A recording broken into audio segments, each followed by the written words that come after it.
मिल रही है वो बताना ही पड़ेगा। हाँ, जी लक्ष्य दीदी। क्या है ना?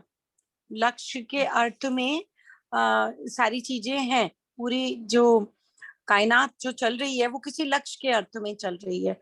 तो उस तरीके से आप थोड़ा सा अभ्यास करके देखिए कि कैसे। पहले बीघा बताना पड़ेगा, क्योंकि बीघा बताए बिना डूबा होगा नहीं और गिरा होगा नहीं, ठीक बात। है ना? तो वो तो सब कॉम्प्लीमेंट्री है। तो एक बार बताइए। जी दीदी। और उसके बाद जिसको पूरा करने की इच्छा हो कि और कुछ शेयर करना चाहता हो कोई, वो जरूर उसको पूरा करे, है ना? शालिनी दीदी या ज्योति बेटा, या अगर हाँ जी अंजलि दीदी। दीदी आ गए होंगे हो तो, और अगर अंजलि दीदी आ गए होंगे तो जो भी, आशुतोष बेटा, जिनको लगता है कि हाँ वी कैन डू अभी थोड़ा, तो हम तो अगर एक अभ्यास करना चाहें कि ब्लैक बोर्ड नहीं है, तो बिना ब्लैक बोर्ड के अस्तित्व में भीगा डूबा घिरा कैसे समझाएंगे नूतन भाभी? जी दीदी। जी। नमस्ते सभी को। अभी हम लोग अस्तित्व दर्शन ये वाला पार्ट को समझ रहे हैं। तो जब हम अस्तित्व की बात जो कि मुझे समझ में आया है कि अस्तित्व में एक तो व्यापक है और इकाइयां हैं। तो व्यापक में सभी इकाइयां संपृक्त है। तो संपृक्तता का तात्पर्य है कि सभी इकाइयां, चाहे वो जड़ हो या चैतन्य हो, वो व्यापक में भीगा है, डूबा है और घिरा हुआ है। अब व्यापक के संदर्भ में ये समझ में आया कि व्यापक वस्तु के रूप में क्या है। तो ये निरपेक्ष ऊर्जा है। जो व्यापक है वो एक निरपेक्ष ऊर्जा है जो स्वयं स्फूर्त है। ये स्वयं में क्रिया शून्य है, लेकिन ये सभी क्रिया के होने का कारण है। इसीलिए इसको कभी कभी हमने महाकारण के नाम से भी समझा है। तो अभी तक जो हम बात समझते थे कि जो कण कण में है, तो यही जो व्यापक है, तो यह शून्य है और ये सभी इकाइयों की परस्परता में, उसमें बीच में है। जैसे इसको जब हम समझने जाते हैं, तो जैसे दो इकाइयों के मध्य में जैसे हम डिस्टेंस को भी नापते हैं, तो बेसिकली हम क्या चीज को नाप रहे हैं? तो ये व्यापक वस्तु ही है। लेकिन अभी साइंस में भी हमारा ध्यान इस पर कभी गया नहीं। यहाँ दर्शन में जब हमको ये कंसेप्ट समझ में आया, तो ये जो परमेश्वर के बारे, अभी तक जैसे मैं स्वयं एक मतलब आध्यात्मिक प्रवृत्ति की थी, तो मेरे बहुत सारे जो यानी एक डाउट था परमेश्वर के बारे, कि जो हम बोलते थे कि ये तो सब में है, कण कण में है। तो और ये मतलब इसका कोई आदि नहीं है, अंत नहीं है। तो ये सारी चीजें जब व्यापक को समझा, तो ये क्लियर हो गया। तो ये व्यापक वस्तु के रूप में, तो अब बीइंग अ साइंस स्टूडेंट हमको ये भी समझ में आता है कि सभी इकाइयां एक छोटे से छोटे परमाणु से बनी हुई है। तो परमाणु में भी क्रिया हो रही है। तो अब ये किसी भी क्रिया को करने के लिए you need energy, some kind of energy. लेकिन ये एनर्जी अभी, जैसे हम इलेक्ट्रिक देखते हैं, इलेक्ट्रिसिटी, पंखा चल रहा है, लाइट चल रहा है, तो इसके लिए जो इलेक्ट्रिसिटी की नीड है, वो कोई ना कोई सापेक्ष ऊर्जा है।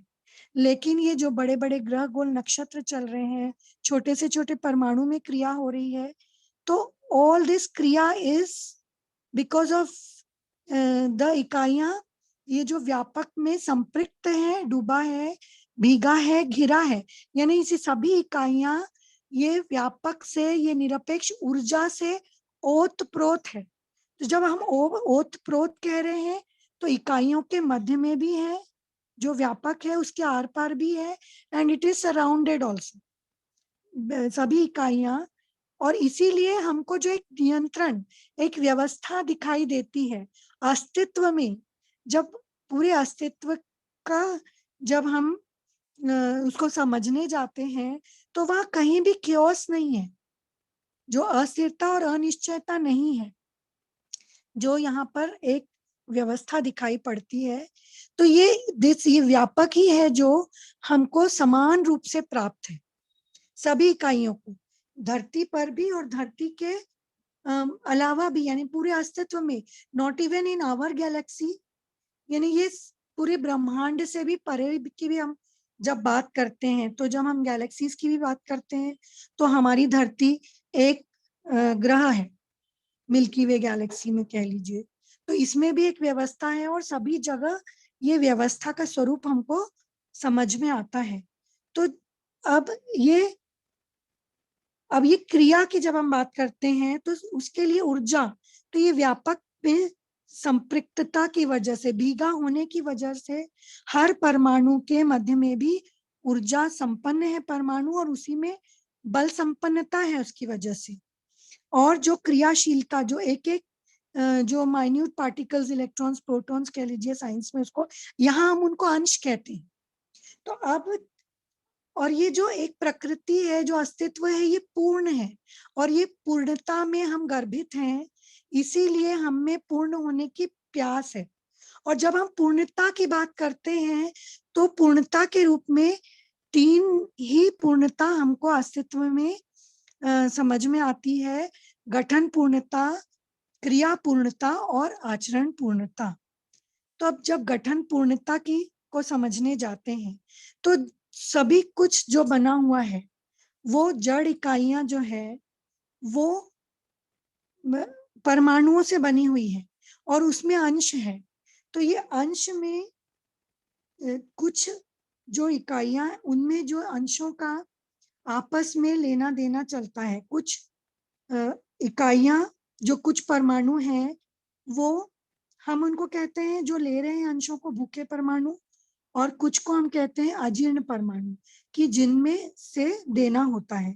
और इसी तरह जो, यानी बेसिकली तो 121 या परमाणु ही, मतलब एलिमेंट्स ही, टाइप्स ऑफ परमाणु समझ में आते हैं, और उनका भी जो अंश है वो उसका बेसिक सेम है, लेकिन उनका कॉन्फ़िगरेशन अलग अलग है, उनके अंशों की संख्या अलग अलग है। उसके कारण ये सारी सृष्टि की जड़ में भी जो रचना है, तो ये जब अब हर परमाणु में क्रिया हो रही है, वो क्रियाशीलता, क्योंकि वह व्यापक, ये निरपेक्ष ऊर्जा से ऊर्जित है और सभी में एक नियंत्रण दिखाई देता है कि वह, क्योंकि वो उससे घिरा हुआ भी है, तो इसी को कह रहे हैं कि ओत प्रोत है। तो अब ये जो जो और ये एक निश्चित आचरण के साथ है। जब हम किसी भी अवस्था के, जैसे प्रकृति में हम देखते हैं तो 4 अवस्थाएं हैं: पदार्थ अवस्था, प्राण अवस्था, जीव अवस्था, और फिर जब मानव की बात करते हैं तो उसको ज्ञान अवस्था की इकाई कहा है। तो ये जो हर एक छोटे से छोटे परमाणु में एक व्यवस्था है और वो स्वयं में व्यवस्थित है, और फिर एक बड़ी व्यवस्था में कुछ ना कुछ भागीदारी को कर रहा है, कोई ना कोई रोल प्ले कर रहा है। इसी को हम कह रहे हैं कि समग्र व्यवस्था में जो भागीदारी। तो अब जो जो ये क्रिया है, तो ये, इसको यहाँ पर मूल चेष्टा, इसको मूल चेष्टा भी कहा है। तो ये क्रिया में जैसे श्रम, गति, परिणाम। अब जब हम परिणाम की बात करते हैं तो जड़ में परिणाम है, जो जड़ परमाणु, तो वो एक विकास क्रम में है। और विकास, तो उसमें जैसे हम यहाँ परिणाम का अमरत्व जब कह रहे हैं तो ये गठन पूर्ण हो गया। तो जो परमाणु है, जड़ परमाणु, उनमें जो अंशों का, बाह्य परिवेश से अंशों का देना लेना जब चलता है, कि वो भूखे परमाणु हैं, वो अपने में अंशों को ग्रहण करते हैं, और जो अजीर्ण परमाणु है वो अपने से कुछ अंशों को बहिर्गत करते हैं। तो ऐसे, और हमको जब अस्तित्व में हम देखते हैं कोई एक एलिमेंट भी है, कोई आयरन ओर है या एनी काइंड ऑफ एलिमेंट, तो वो कभी भी एक परमाणु के रूप में हमको नहीं मिलता है, यानी इट इज, मतलब वो या तो हमको आयरन आयरन ओर के रूप में मिलता है, यानी उनमें जुड़ने की प्रवृत्ति होती ही है। तो लेकिन at one point of time ये परमाणु अपने आप में सस्टेनेबल हो जाता है, यानी अब वो भार, उसमें भार बंधन से मुक्त हो जाता है, और ये जो एक दूसरे को देने लेने की प्रक्रिया है इससे भी वो मुक्त हो जाता है। और ये अणु, इसको कह रहे हैं अणुबंधन, तो वो भार बंधन से और अणुबंधन से मुक्त हो जाता है और आशा बंधन से युक्त हो जाता है ना। तो इसको हम कह रहे हैं गठन पूर्णता। तो ये जो गठन पूर्णता है, तो इसी को हम कह रहे हैं, अब एक बार जब परमाणु आशा के बंधन से युक्त हो गया, वो अपने आप में गठन पूर्ण हो गया, तो अब वो उसमें जीने की आशा, वो जीने की आशा के बंधन से युक्त हो गया। तो इसमें हम किसी का कोई पुरुषार्थ नहीं है, ये प्राकृतिक विधि से होता है ना। तो ये है, इसको कह रहे हैं परिणाम का अमरत्व। तो ये जड़ से वो परमाणु अब, इसी को हम चैतन्य पद में है ऐसा कह रहे हैं कि ये एक परमाणु जड़ से वो चैतन्य हो गया है ना। अब और यही जो, इसी को, जो ये चैतन्य परमाणु है, तो इसी को जब जीवन के नाम से भी हमने कि इसको पहचाना है कि यही जीवन है, जो ज्ञान अवस्था की इकाई जो मानव है, तो मानव में शरीर को, हर शरीर को कोई ना कोई जीवन चला रहा है, और ये जीवन के रूप में गठन पूर्ण परमाणु है। तो इसमें हमारा कि कोई भी हमारा कोई पुरुषार्थ नहीं है, ये एक प्राकृतिक विधि से हो रहा है, इसी को परिणाम कह रहे हैं, और ये परिणाम का अमरत्व। अब तो ये यहाँ पर 3 शब्द हैं, श्रम, गति, परिणाम। तो अब जब, तो ये दिस इज द, यही इसमें परमाणु में, जड़ में परिणाम के बाद उसमें कोई फिर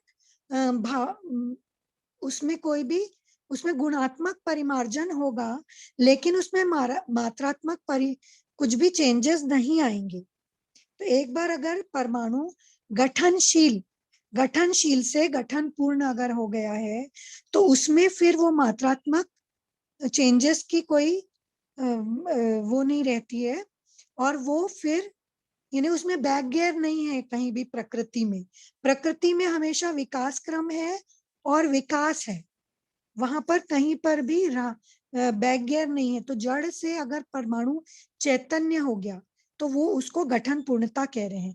अब इसके बाद हमारा लक्ष्य क्या है, ये परमाणु क्यों गठन पूर्ण हुआ है, क्योंकि इसमें फिर जीने की आशा से वो युक्त तो हो गया है।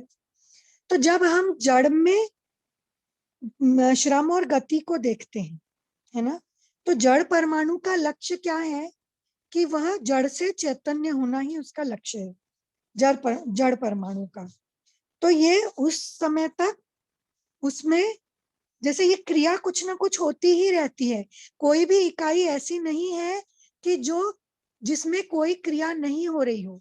एक अगर लोहे का अगर खीला भी रखा रहता है, अगर हम उसके साथ कुछ नहीं भी कर रहे हैं, तो वो रखे रखे वातावरण के प्रभाव से उसमें कुछ ना कुछ क्रिया होती है और वो रस्ट होता है। तो ऐसे हमको, जब हम जड़ को भी, इसके बारे में साइंस में भी हमने बहुत सारा पढ़ा हुआ है, तो इसके बारे में पूरा the whole science is dependent on this only. तो अब जब हम चैतन्य की बात करते हैं, तो अब ये, इसका लक्ष्य क्या है, जीवन का लक्ष्य क्या है, तो ये, जब तक ये जीवन परमाणु है, तो वो अगर जीव शरीर को भी चला रहा है या मानव शरीर में, तो वो 4.5 क्रियाओं में जी रहा है ना। तो दिस इज, इसमें फिर हम उसके परिवेशों को देखते हैं, तो मन, वृत्ति, चित्त, बुद्धि और आत्मा। तो अब हमारा लक्ष्य क्या है, तो ये जो श्रम की बात कर रहे हैं, तो ये 10 क्रियाओं पर अधिकार है ना। तो ये फिर गुणात्मक परिमार्जन, तो हमारी प्रवृत्तियों में परिमार्जन होगा। अभी हमारा जितना भी जीना है, तो वो मन के लेवल पे है, वृत्ति के लेवल पे हमारा जीना है। तो मन में जो क्रियाएं हो रही है, चयन और आस्वादन, फिर वृत्ति में तुलन, जो भी अभी, जो कि अभी हम प्रिय हित लाभ के आधार पर ही हमारा तुलन होता है। हमारे तुलन में न्याय धर्म सत्य, इसमें हमारा तुलन अभी नहीं हो रहा है।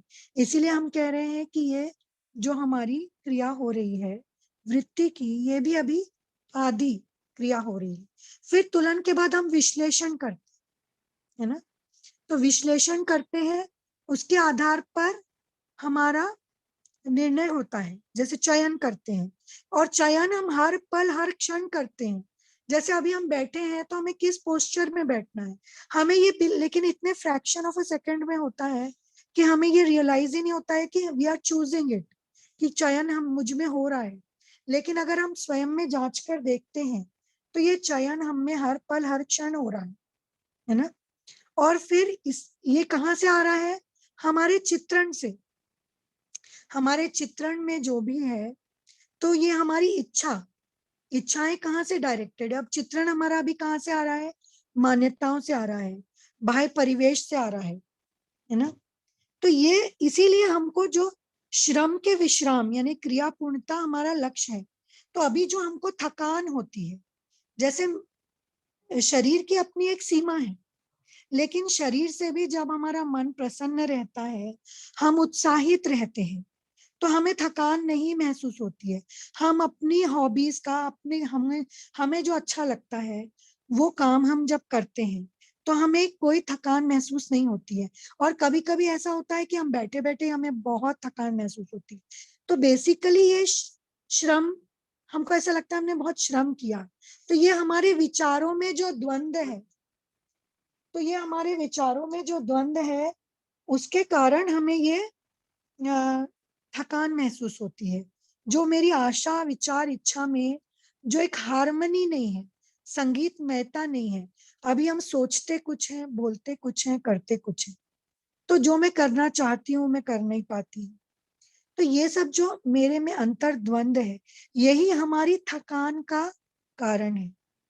तो अभी जब तक हम भ्रमित अवस्था में मानव जी रहा है, 4.5 क्रियाओं में जी रहे हैं, हम विषयों में जी रहे हैं, जब संवेदनाओं से हम अपने आप को राजी करने की कोशिश कर रहे हैं, हमारी जो रूप रस शब्द स्पर्श गंध, इन 5 संवेदनाओं से हम स्वयं को राजी करने की कोशिश कर रहे हैं, है ना।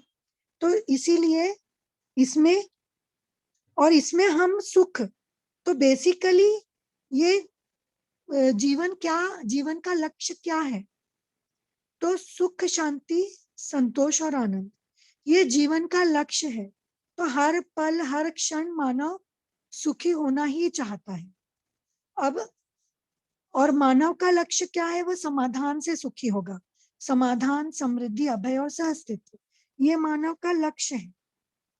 तो ये जब श्रम का विश्राम, तो ये श्रम का विश्राम, तो ये विश्राम क्या है? ऐसा नहीं होगा कि जो जागृत मानव हो गया है वो कुछ करेगा ही नहीं। अभी हमको विश्राम यानी क्या लगता है कि सिटिंग आइडल इज विश्राम, लेकिन वो विश्राम नहीं है। मतलब मेंटल हेल्थीनेस, जो मानसिक, जैसे बाबा जी को जब भी हमने देखा, बाबा जी हमेशा he was full of energy, हमेशा एनर्जेटिक रहते थे। जब बाबा जी आते थे घर और उन्होंने अगर टाइम बता दिया है कि बेटा जी 1 घंटे में निकलना है, तो वो अपना सब करके गाड़ी में जाके 1 घंटे बाद ही वॉज पर्टिकुलर एंड पंक्चुअल, जाके अपना बैठ जाते थे। Even in the age of 80s फटाफट वो जाके अपना गाड़ी में बैठ जाते थे, बल्कि बाकी लोग अपना काम निपटाते निपटाते फिर उनके बाद में पहुंचते थे। तो वो, तो ऐसा नहीं है कि जब जागृत हो जाएगा या 10 क्रियाओं में जिएगा आदमी तो ही विल बी आइडल। तो श्रम का विश्राम से हमारा यहाँ, जितना कि मैं समझ पाई हूँ, कि तात्पर्य है कि वो हमको थकान नहीं होती है। तो ये क्या कब होगा? कि जब गठन पूर्णता तो प्राकृतिक विधि से हो गई है, तो अब हमारा सारा पुरुषार्थ है कि ये क्रिया पूर्णता के लिए। तो ये जो अभी अभी हम अध्ययन, तो ये कैसे आएगा? तो अध्ययन से। तो जैसे प्रवृत्ति परिमार्जन होगा जीने में, जब हम जो अभी समझ रहे हैं, जो पठन कर रहे हैं, तो ये जैसे जैसे हमारे जीने में आएगा, जब हमारा तुलन में न्याय को प्रायोरिटी रहेगा और इसकी निरंतरता। फिर ये बात मुझे पकड़ने में काफी समय लगा कि क्या हम न्याय पूर्वक कोई निर्णय लेते ही नहीं है। लेकिन फिर ये बाद में समझ में आया कि हमारी इसकी निरंतरता नहीं रहती। अभी ऐसा नहीं है कि हम उस कभी ऐसा करते ही नहीं है तुलन में, लेकिन हमारे हर निर्णय में वो नहीं होता है न्याय धर्म सत्य। तो ये इसको इसको समझ रहे हैं कि श्रम का विश्राम। और फिर ये जब इसका अभ्यास होगा, जैसे जैसे जीने में आएगा, तो वो एष्टा त्रय जब क्रिया पूर्णता के बाद में हमारा लक्ष्य है कि आचरण पूर्णता। अभी भ्रमित मानव से देखिए, अभी कभी पशु मानव, कभी राक्षस मानव, कभी दीनता हीनता क्रूरता, इसमें अभी भ्रमित अवस्था में मानव के स्वभाव यही है। जो जीव चेतना में मानव का स्वभाव है, अभी भ्रमित अवस्था में भी कभी हम वो झूला झूलते रहते हैं, कभी पशु मानव से राक्षस मानव के बीच। लेकिन जब क्रिया पूर्णता होगी, जब मानव पद में धीरता वीरता उदारता दया कृपा करुणा, दीदी ने धीरता वीरता उदारता को बहुत अच्छे से हमें रखा था परसों। तो ये धीरता वीरता उदारता पूर्वक जब हमारा जीना होगा, यही मानव का स्वभाव है।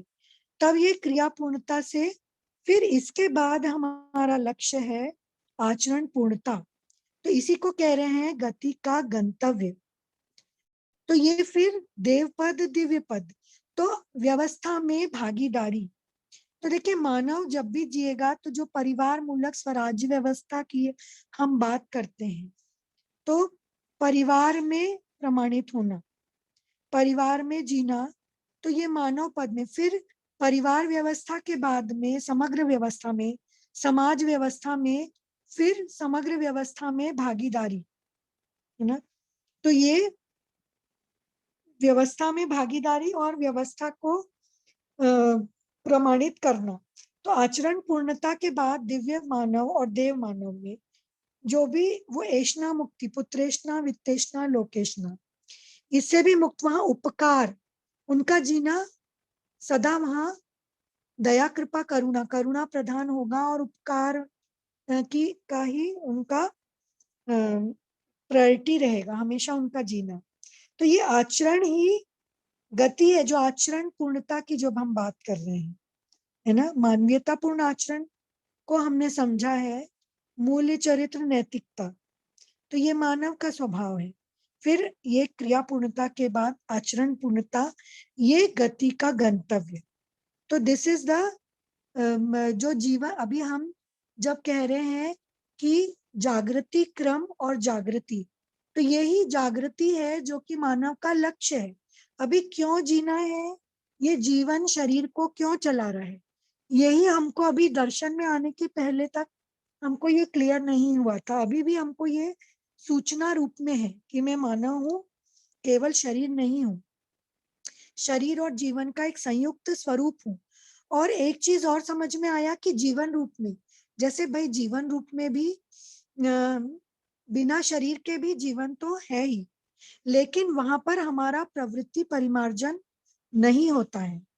तो इसीलिए जो हमको मानव जीवन को शरीर की आवश्यकता है, शरीर को चलाता है, तो जीवन शरीर को चलाता है और मानव रूप में ही वह क्रिया पूर्णता और आचरण पूर्णता को प्राप्त कर सकता है। तो यही इसी को कह रहे हैं जागृति क्रम जागृति। जब जीवन एक जीव शरीर को चलाता है, उसको यहाँ हम कहते हैं जीवनी क्रम। लेकिन यहाँ जब हम इसको समझ रहे हैं, तो ये जागृति क्रम जागृति है, और यही क्रिया पूर्णता और आचरण पूर्णता है जो कि हमारा लक्ष्य है, ये मानव को, जीवन को, शरीर को चलाने का।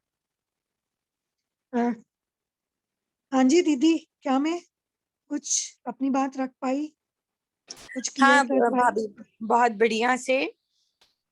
बढ़िया से देखिए, मैं सबसे ये बात को बोलना चाहती हूँ कि ये अगर आप लोगों में से किसी को भी लगता है कि वो समझा पाएंगे तो प्लीज कम इन फ्रंट, क्योंकि एक अकेले बाबा बाबा जी खुद भी कहते थे कि हम अकेला हूं और परंपरा बनाना है हमको, तो वो हम लोगों को खड़ा करके गए, तैयार करके गए, है ना। वैसे ही सिर्फ अकेले कुछ 15-20 लोगों से परंपरा नहीं बनेगी, हम में से हर एक को, जैसे इसमें ना बहुत अच्छी एक चीज लिखी हुई है कि 10 क्रियाओं पर अधिकार, और ये उपकार हेतु जीना, है ना। तो ये बहुत जरूरी है हम में से हर एक को यहाँ तक पहुंचना। और उसके बाद में आचरण को प्रमाणित करने के लिए जब हम जाते हैं तो हम 10 लोगों को खड़ा नहीं करेंगे जब तक कि, है ना, कम से कम हर की जिंदगी में, यहाँ पे अगर 12 लोग हैं अभी की तारीख में, और हर की जिंदगी का टारगेट हो कि 12 लोग अपनी लाइफ स्पैन में, जो 25 साल 30 साल में 50 लोगों को खड़ा करेंगे, तो 12 × 5 कितना हुआ? 12 पंजे 60, 600 लोग खड़े हो जाएंगे। 600 लोग खड़े हो जाएंगे क्या? हाँ हाँ जी दीदी। है ना। तो देखिए कितना, यही उपकार है, इसी को उपकार करना है कहते हैं ना, कि मैं अकेले नहीं। तो अगर आप लोगों को ऐसा लगता है कि भाभी ने जो बात रखी है उसके साथ में आप में से किसी को भी कोई बात जोड़नी है श्रम गति परिणाम में, तो आप लोगों का स्वागत है। राकेश भैया कुछ भी जोड़ना चाहें, संदीप भैया, है ना। ये अध्ययन हमारा है, और अध्ययन में ये अभ्यास भी है कि हम मतलब जो पुराने लोग हैं वो अपनी थोड़ी छोटी छोटी प्रस्तुति करें यहाँ पे, ताकि पता चले कि हमको और क्या बोलना है। फिर रिकॉर्डिंग्स को सुने बार बार। तो शालिनी दीदी आप सुनना चाह रहे थे, मैं इसको एक बार और बोलूं? बिल्कुल, नूतन भाभी ने बहुत अच्छे से रखा है दीदी, आप उसको फिनिश कर दीजिए, कंप्लीट, जो कंप्लीटनेस होती है। बढ़िया। तो किसी भी क्रिया को करने के लिए हमको कुछ ना कुछ ऊर्जा चाहिए होती है, और ऊर्जा भी चाहिए होगी और कारण भी चाहिए होगा। दो चीज की बहुत जरूरत है। उसको पेन से लिख लीजिए, एकदम दिमाग में अपने विचारों में सतर्कता वाले पेन से लिख लीजिए कि कोई भी क्रिया को करना है तो उसके पीछे कुछ कारण होना चाहिए, स्पष्ट कारण होना चाहिए, जो फ्लक्चुएट ना हो, जो निरंतर बना रहे, ऐसा कारण होना चाहिए। एक तो ये है ही है, और क्रिया को करने के लिए ऊर्जा हमको प्राप्त है ही। तो ये बात तो है कि दो चीज में से एक हमको करना नहीं है, मतलब ऊर्जा हमको जेनरेट, जो नियति सहज विधि से हमको ऊर्जा मिली हुई है, तो वो गनीमत की हमको उसको जेनरेट नहीं करना है ना। उस क्रिया को हमको जेनरेट नहीं करना है, हमको जो करना है वो सिर्फ इतना करना है कि किसी का माइक चालू है, नूतन भाभी प्लीज बंद करेंगे क्या माइक? तो हमको जो करना है वो सिर्फ इतना करना है कि हमको लक्ष्य को ध्यान में रखते हुए क्रिया करनी है, श्रम करना है। तो ये निश्चितता अगर हो जाए मेरे भीतर में कि ऊर्जा संपन्नता मेरे पास में है ही, है ना, ऊर्जा संपन्नता है ही, बल संपन्नता अक्षय बल और अक्षय शक्ति के रूप में मेरे पास है ही, है ना। और जब सारी इकाइयों को देखने जाते हैं, तत्व रूप में देखने के लिए जाते हैं, तो प्रकृति में जागृति क्रम जागृति तभी आ पाया जब विकास क्रम विकास हो पाया। सिर्फ इंडिपेंडेंटली जागृति क्रम जागृति होता रहे ऐसा नहीं है। विकास क्रम विकास अपना कार्यक्रम आवर्तन चलशीलता के रूप में निरंतर चलाता है। इसलिए हम तत्व के रूप में प्रकृति में प्रकृति का अवलोकन रूप गुण स्वभाव धर्म के रूप में कर पाते हैं। तो हर जगह पे हम क्रिया को देखते हैं तो किसी लक्ष्य के साथ में है। तो विकास क्रम विकास पूरा समझ में आता है कि कितनी सुंदर तरीके से प्रकृति पूरी सजी हुई है, कहाँ पे क्या क्रियाएं हो रही हैं, है ना, कैसे प्रोटीन्स और हार्मोन्स इंट्रोड्यूस हो रहे हैं, कैसे ग्रोथ इंट्रोड्यूस हो रही है, कैसे ग्रोथ के साथ में धीरे से उन्हीं अवस्थाओं के माध्यम से अगली अवस्था आ रही है नित्य सहअस्तित्व को प्रमाणित करते हुए। और अगली अवस्था आ रही है तो ऐसा नहीं है कि वो पिछली अवस्था को भूल गई है, वो पिछली अवस्था के साथ में सहअस्तित्व को प्रमाणित करते हुए पूरक हो रही है, नित्य पूरक है ना। तो इतना सुंदर। फिर जैसे ही प्राण अवस्था के माध्यम से ही, उसके ही अवशेषों के माध्यम से ही कैसे सीधे मतलब कैसे वो भूंगी कीड़े और ये कीड़े आने शुरू हुए, क्या ना, जिसको कहते हैं अर्थवॉर्म्स, और जो धरती को फर्टाइल करते हैं। और अभी बरसात में हम इस चीज को देख सकते हैं कि सडनली वो सारे कीड़े हमको देखने को मिलते हैं जो हमको साल भर गायब रहते हैं और अभी देखने को मिलते हैं। तो ये नियति सहज है, प्राकृतिक सहज प्रकृति में एक दूसरे की पूरकता को बनाए रखते हुए, सहअस्तित्व को बनाए रखते हुए ये क्रियाएं किसी लक्ष्य के अर्थ में चलती जा रही थी। तो क्रिया को होने के लिए पूरकता, उपयोगिता, सहअस्तित्व, नित्य प्रमाणित होना अति आवश्यक है। तो इस अर्थ में देखिए कि कैसे धीरे से फिर स्वेदज संसार पूरा आया, अंडज पिंडज संसार आए, ये मेधस का आना हुआ, 5 इंद्रियां डेवलप हुई, सप्त धातु डेवलप हुई, और उसके बाद में एक स्टेज ऐसी आई जब मानव शरीर पैदा हुआ। और इन सब को चलाने के लिए क्या चीज आ गई थी? जीवन पहले ही आ गया था जब मेधा इंट्रोड्यूस हुई। तो ये देखिए कि कितना सुंदर है कि हर एक क्रिया के पीछे एक लक्ष्य निहित है और उनको कोई लिख के देने वाला नहीं है कि ये आपका लक्ष्य है।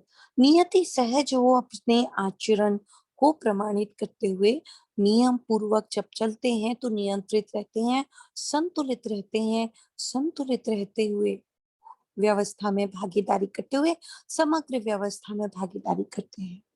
तो जब इस नियम को समझने की मैं प्रयास कर रही थी तो मैंने देखा कि नियम धन नियंत्रण बराबर संतुलन। तो मैंने कहा ये कैसे हो जाता है भाई, नियम बराबर नियंत्रण बराबर संतुलन। बोलने को तो मैं बोल देती थी, सेशंस जब लेती थी तो बता देती थी कि नियम धन नियंत्रण बराबर संतुलन, पर ये संभव कैसे होता है? तो नियम हर अवस्था का एक नियम है ना। तो उस नियम को जब फॉलो करते हैं तो उसका आचरण नियंत्रित रहता है और उनकी अनुषंगीयता बनी रहती है, इसलिए संतुलन बना रहता है सहअस्तित्व के रूप में। तो ये टोटल पूरी की पूरी क्रियाएं हम देखते हैं प्रकृति की 3 अवस्थाओं में।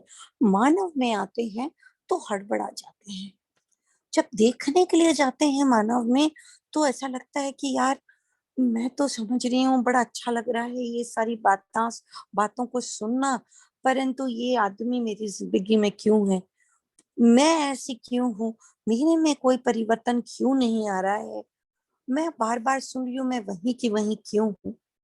ये बार बार चीजें परेशान करती हैं। तो मानव में आके क्रियाओं को देखना लक्ष्य के रूप में, है ना। तो ये मतलब डूबे हुए रहने के कारण हर इकाई क्रिया कर रही है। तो अभी श्रम गति परिणाम जो बताया वो प्रकृति के 3 अवस्थाओं के साथ बताया। तो उसमें बहुत ही सुंदर घटना, कभी आप बहुत ध्यान देके इसको सोचेंगे, इसको समझेंगे और इस पे ध्यान फोकस होंगे करेंगे तो इतना आनंदमयी है इसको समझना, रसमयी है, गुदगुदा देने वाला है, जिसको हम कहते हैं बटरफ्लाई इन द स्टमक, वो वाली चीज है ये, जिसको हम कहते हैं गूज बम्प होना, वो वाली चीज है कि कैसे नियति में एक स्थिति ऐसी आई कि गठन पूर्ण हो गए, परमाणुओं का गठन पूर्ण होना हुआ। मतलब हर जगह उत्सव दिखता है, पदार्थ अवस्था पूरी हुई तो एक उत्सव, उसको कहते हैं सहवास का उत्सव, कि साथ साथ चलना और एक अवस्था का पूरा होना नित्य सहस्तित्व को प्रमाणित करने का उत्सव। और क्योंकि वहां पे अब एक नई रचना इंट्रोड्यूस होने वाली थी, उसके लिए उत्सव। कितना सुंदर है देखिए ये। और ऐसे ही ये उत्सव हुआ जब परमाणु गठन पूर्ण हुए। तो क्या उत्सव, किस रूप में ये उत्सव दिखा? जीव जगत के रूप में। जीव जगत के कितने सारे जीव जानवरों के रूप में ये उत्सव दिखा। ये इतनी बढ़िया बात है कि परिणाम स्वरूप हमको गठन पूर्णता अपने आप मिल गई। और जैसे ही परमाणु गठन पूर्ण होता है, उसमें कुछ क्रियाएं अपने आप स्वतः हो जाती हैं। तो गठनशील परमाणु में क्या था? फिर गठनशील परमाणु में भार था, वहां आदान प्रदान था, है ना। ये तो कोई भी समझ सकता है इस चीज को कि गठनशील परमाणु में क्या था? मध्यस्थ में भार था। मध्यस्थ में बहुत से अंश थे, परिवेशीय अंश बहुत थे, कम ज्यादा होते थे, आदान प्रदान होता था। और जैसे ही वहां पे गठन पूर्णता आती है तो वहां मध्यस्थ जो है ये भारहीन हो जाता है। तो जीवन के रूप में हम गठन परमाणु को समझते हैं, जो भारहीन इकाई है। तो इसको कैसे देखना है? इसको देखते हैं अक्षय बल, अक्षय शक्ति के रूप में संपन्नता में निरंतर हमारे विचार आते ही रहते हैं। कुछ ना कुछ इच्छाएं, कुछ ना कुछ भीतर में विश्लेषण, चित्रण, तुलन चलता ही रहता है। तो ये अक्षय बल, अक्षय शक्ति और इसमें भार का नहीं होना और सुंदर चीज ये स्वीकार होता है जब मानव पद में आते हैं तब, कि जीवन को अमृतत्व प्राप्त है। मतलब वो जलाया नहीं जा सकता, बुझाया नहीं जा सकता, गड़ाया नहीं जा सकता, उसमें परिवर्तन नहीं किए जा सकते। वो अमृतत्व को प्राप्त है, वो बना ही रहता है। ये बात अगर स्वीकार हो जाए, इतनी सुंदर बात कि उसका अमृतत्व बना ही रहता है, तो ये निरंतरता हमको समझ में आती है। तो मृत्यु भय खत्म होता है, इसके साथ में हमारे बाकी भय भी खत्म हो जाते हैं। अहंकार खत्म होता है। किस चीज का अहंकार करेंगे? भौतिक रासायनिक चीजें, जो जड़ वस्तु है, जो यहीं छूटने वाली है। तो ये गठन पूर्ण परमाणु, चैतन्य अवस्था का परमाणु, ज्ञान अवस्था में जैसे ही मानव के रूप में आता है, तो फिर श्रम करना शुरू, फिर कुछ ना कुछ श्रम करता है। अब ये श्रम जो है ना, क्योंकि मन शरीर के सबसे करीब है, तो विषय आसक्ति के अर्थ में होता है, फिर इंद्रिय आसक्ति के रूप में होता है, और वहां अतृप्ति होती है, वहां पीड़ा होती है, और तुलन दृष्टि में न्याय धर्म सत्य ये खींचता है जीवन में। ये मतलब हर, अगर आप परमाणु अंश में देखेंगे तो बड़ा सुंदर है कि कोई भी अंश अगर अपने परिवेश से दूर चले जा रहा है, अपने स्थान से दूर चले जाता है, तो उसको मध्यस्थ जो है वो प्रत्याकर्षण बल को उपयोग में लाते हुए उसको खींचता है और वापस उसकी जगह पे ला देता है। ये सुंदर महिमा जीवन में भी देख सकते हैं कि मन जो है ये शरीर की तरफ आकर्षित होता है, और भीतर से एक खबर आती है कि ये क्या हो रहा है, ये क्या कर रहे हो भाई तुम, मजा नहीं आ रहा है, ये दुख ये क्यों। तब हमारे भीतर में एक वो इच्छा होती है कि समझें कि एग्जिस्टेंशियल पर्पस क्या है, ये इतनी मेहनत मैं क्यों कर रहा हूँ, ये इतना श्रम मैं क्यों कर रहा हूँ, तो क्या लक्ष्य है मेरा इस धरती पे आने का, तब हमारा ध्यान यहाँ पे जाता है और हम श्रम करते हैं ताकि उन्नत स्थिति को प्राप्त हो सके। देखिए, सबसे नीचे उन्नत स्थिति को पाने की क्रिया श्रम से, जैसे जब सक्सेसफुल हो जाते हैं तो लोग पूछते हैं कि what is the power behind your success, whom will you give the credit to your success for your success, लोग पूछते हैं इंटरव्यू में। वैसे ही हमारे जो उन्नत होने के लिए जो सफलता के का राज है, वो है हमारा ही अपना जीवन की क्रियाओं पे विश्वास होना और 10 क्रियाओं पे अधिकार होना, हमारा रिमोट कंट्रोल हमारे ऊपर होना। इसके लिए हमको पठन करना होता है। तो श्रम किस चीज के लिए, पठन और अध्ययन के लिए। यहां से हम क्रिया पूर्णता तक पहुंचते हैं। जैसा बहुत सुंदर भाभी ने, नूतन भाभी ने रखा कि क्रिया पूर्णता को प्राप्त कर लिए यानी वहां बात खत्म हो गई, ऐसा नहीं है। क्रिया पूर्णता को प्राप्त करना मतलब ये हुआ कि विषय आसक्ति से, इंद्रिय आसक्ति से मुक्त हो जाना। पर अभी बाकी 3 अवस्थाएं हैं जो हमारी चाहना के रूप में रहती हैं। एक, पुत्र बल कामना, हर आदमी में रहती है, बोले चाहे ना बोले, या किसी शरीर यात्रा में वो पूरी तृप्त करके आ गया हो तो उसकी स्वीकारोक्तियां वैसी बनी होंगी। स्वीकारोक्ति बन जाती है तो एक बार वो चित्त में वो डिपॉजिट हो जाती है। एक बार स्वीकारोक्ति बनी, वो चित्त में डिपॉजिट हो जाती है, वो कैरी फॉरवर्ड होती रहती है, क्योंकि जीवन तो अमृत को प्राप्त है ना। तो वहां पे वो स्वीकारोक्तियां बनी हुई रहती हैं। तो ये बड़ी सुंदर सी बात निकल के आती है कि पुत्रेष्णा, फिर धन बल काम, पुत्र बल कामना, धन बल कामना और यश बल कामना। तो इसको करने के लिए तो जो हमने समझदारी के साथ में प्रत्यावर्तन क्रिया में हमने इस चीज को समझा है, फिर परावर्तन में उसको जी के देखते हैं, फिर वापस प्रत्यावर्तन में जांच के तृप्त होते जाते हैं। तृप्त होते होते ये आवर्तन क्रिया होती है, प्रत्यावर्तन, परावर्तन, आवर्तन, ऐसी क्रियाएं चलती हैं।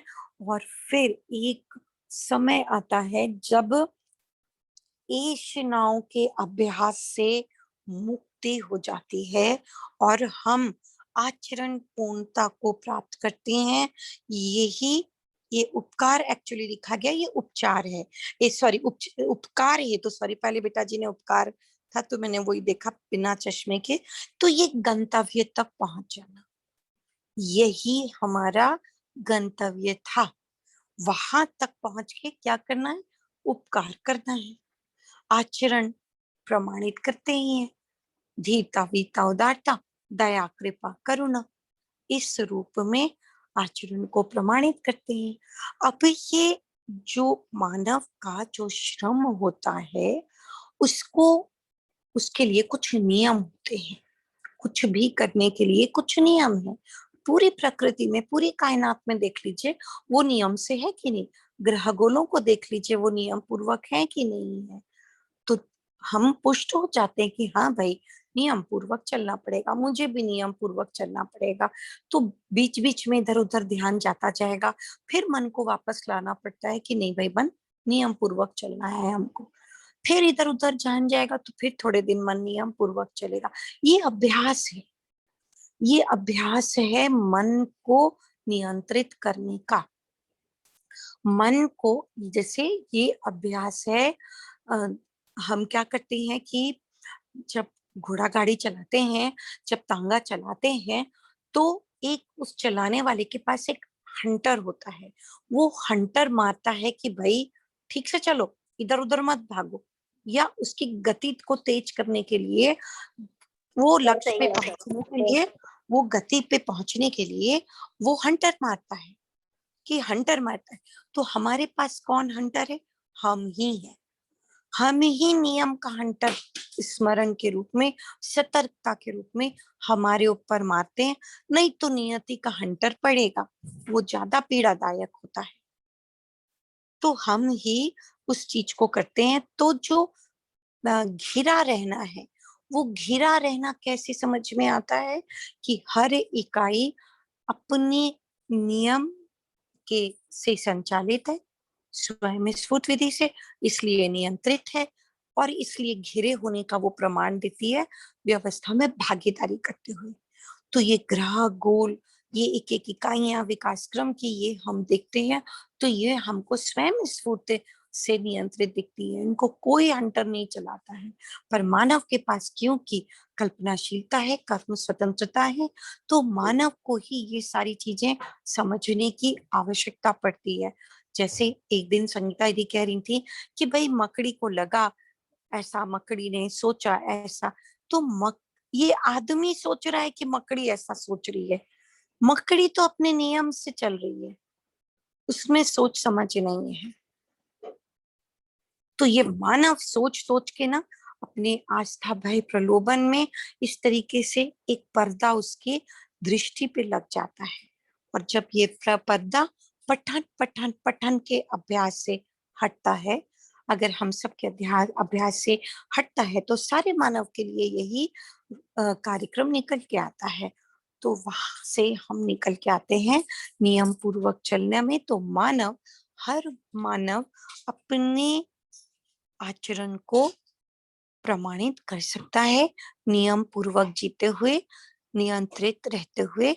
तो पूरी ये क्रियाओं को करने के लिए जो नियम है वो है बौद्धिक नियम, उसको समाज में गति देने के लिए सामाजिक नियम, प्रकृति के साथ में प्राकृतिक नियम, ये कार्यक्रम निकल के आता है, ताकि वो जिस लक्ष्य के कारण क्रिया कर रहा है, सुख शांति संतोष आनंद के लिए, समाधान समृद्धि अभय अस्तित्व के लिए, उसको प्रमाणित कर सके और परंपरा बना सके, वैसे ही अनुषंगीयता बना सके।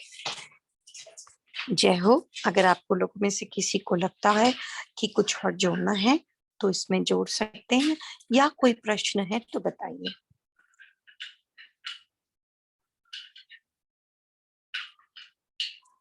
ये बहुत बढ़िया चार्ट है, इस चार्ट को देख देख के ही मैं बहुत खुश हो जाती हूँ। ये बनन गोष्ठी में चार्ट अशोक भैया ने रखा था, और इसी को हम देखते हैं कि बाबा जी ने किताबों में लिखा हुआ है ना। और मनोविज्ञान को जब मानव संचेतनावादी मनोविज्ञान को जब पठन करने के लिए जाते हैं, तो ज्ञान विवेक विज्ञान में भी यही चार्ट है। चार्ट बना हुआ नहीं है, पर यही प्रस्तुति है जिसका चार्ट बनाया जा सकता है कि गठन पूर्णता एक हमको परिणाम स्वरूप में मिली हुई है। दूसरा परिणाम जो हमको श्रम और गति के माध्यम से देना होता है वो है आचरण पूर्णता का। तो श्रम धन गति बराबर परिणाम, परिणाम धन श्रम बराबर गति। तो इस तरीके से ये बहुत बढ़िया कार्यक्रम निकल के आता है। हाँ जी, कोई प्रश्न है तो बताएं।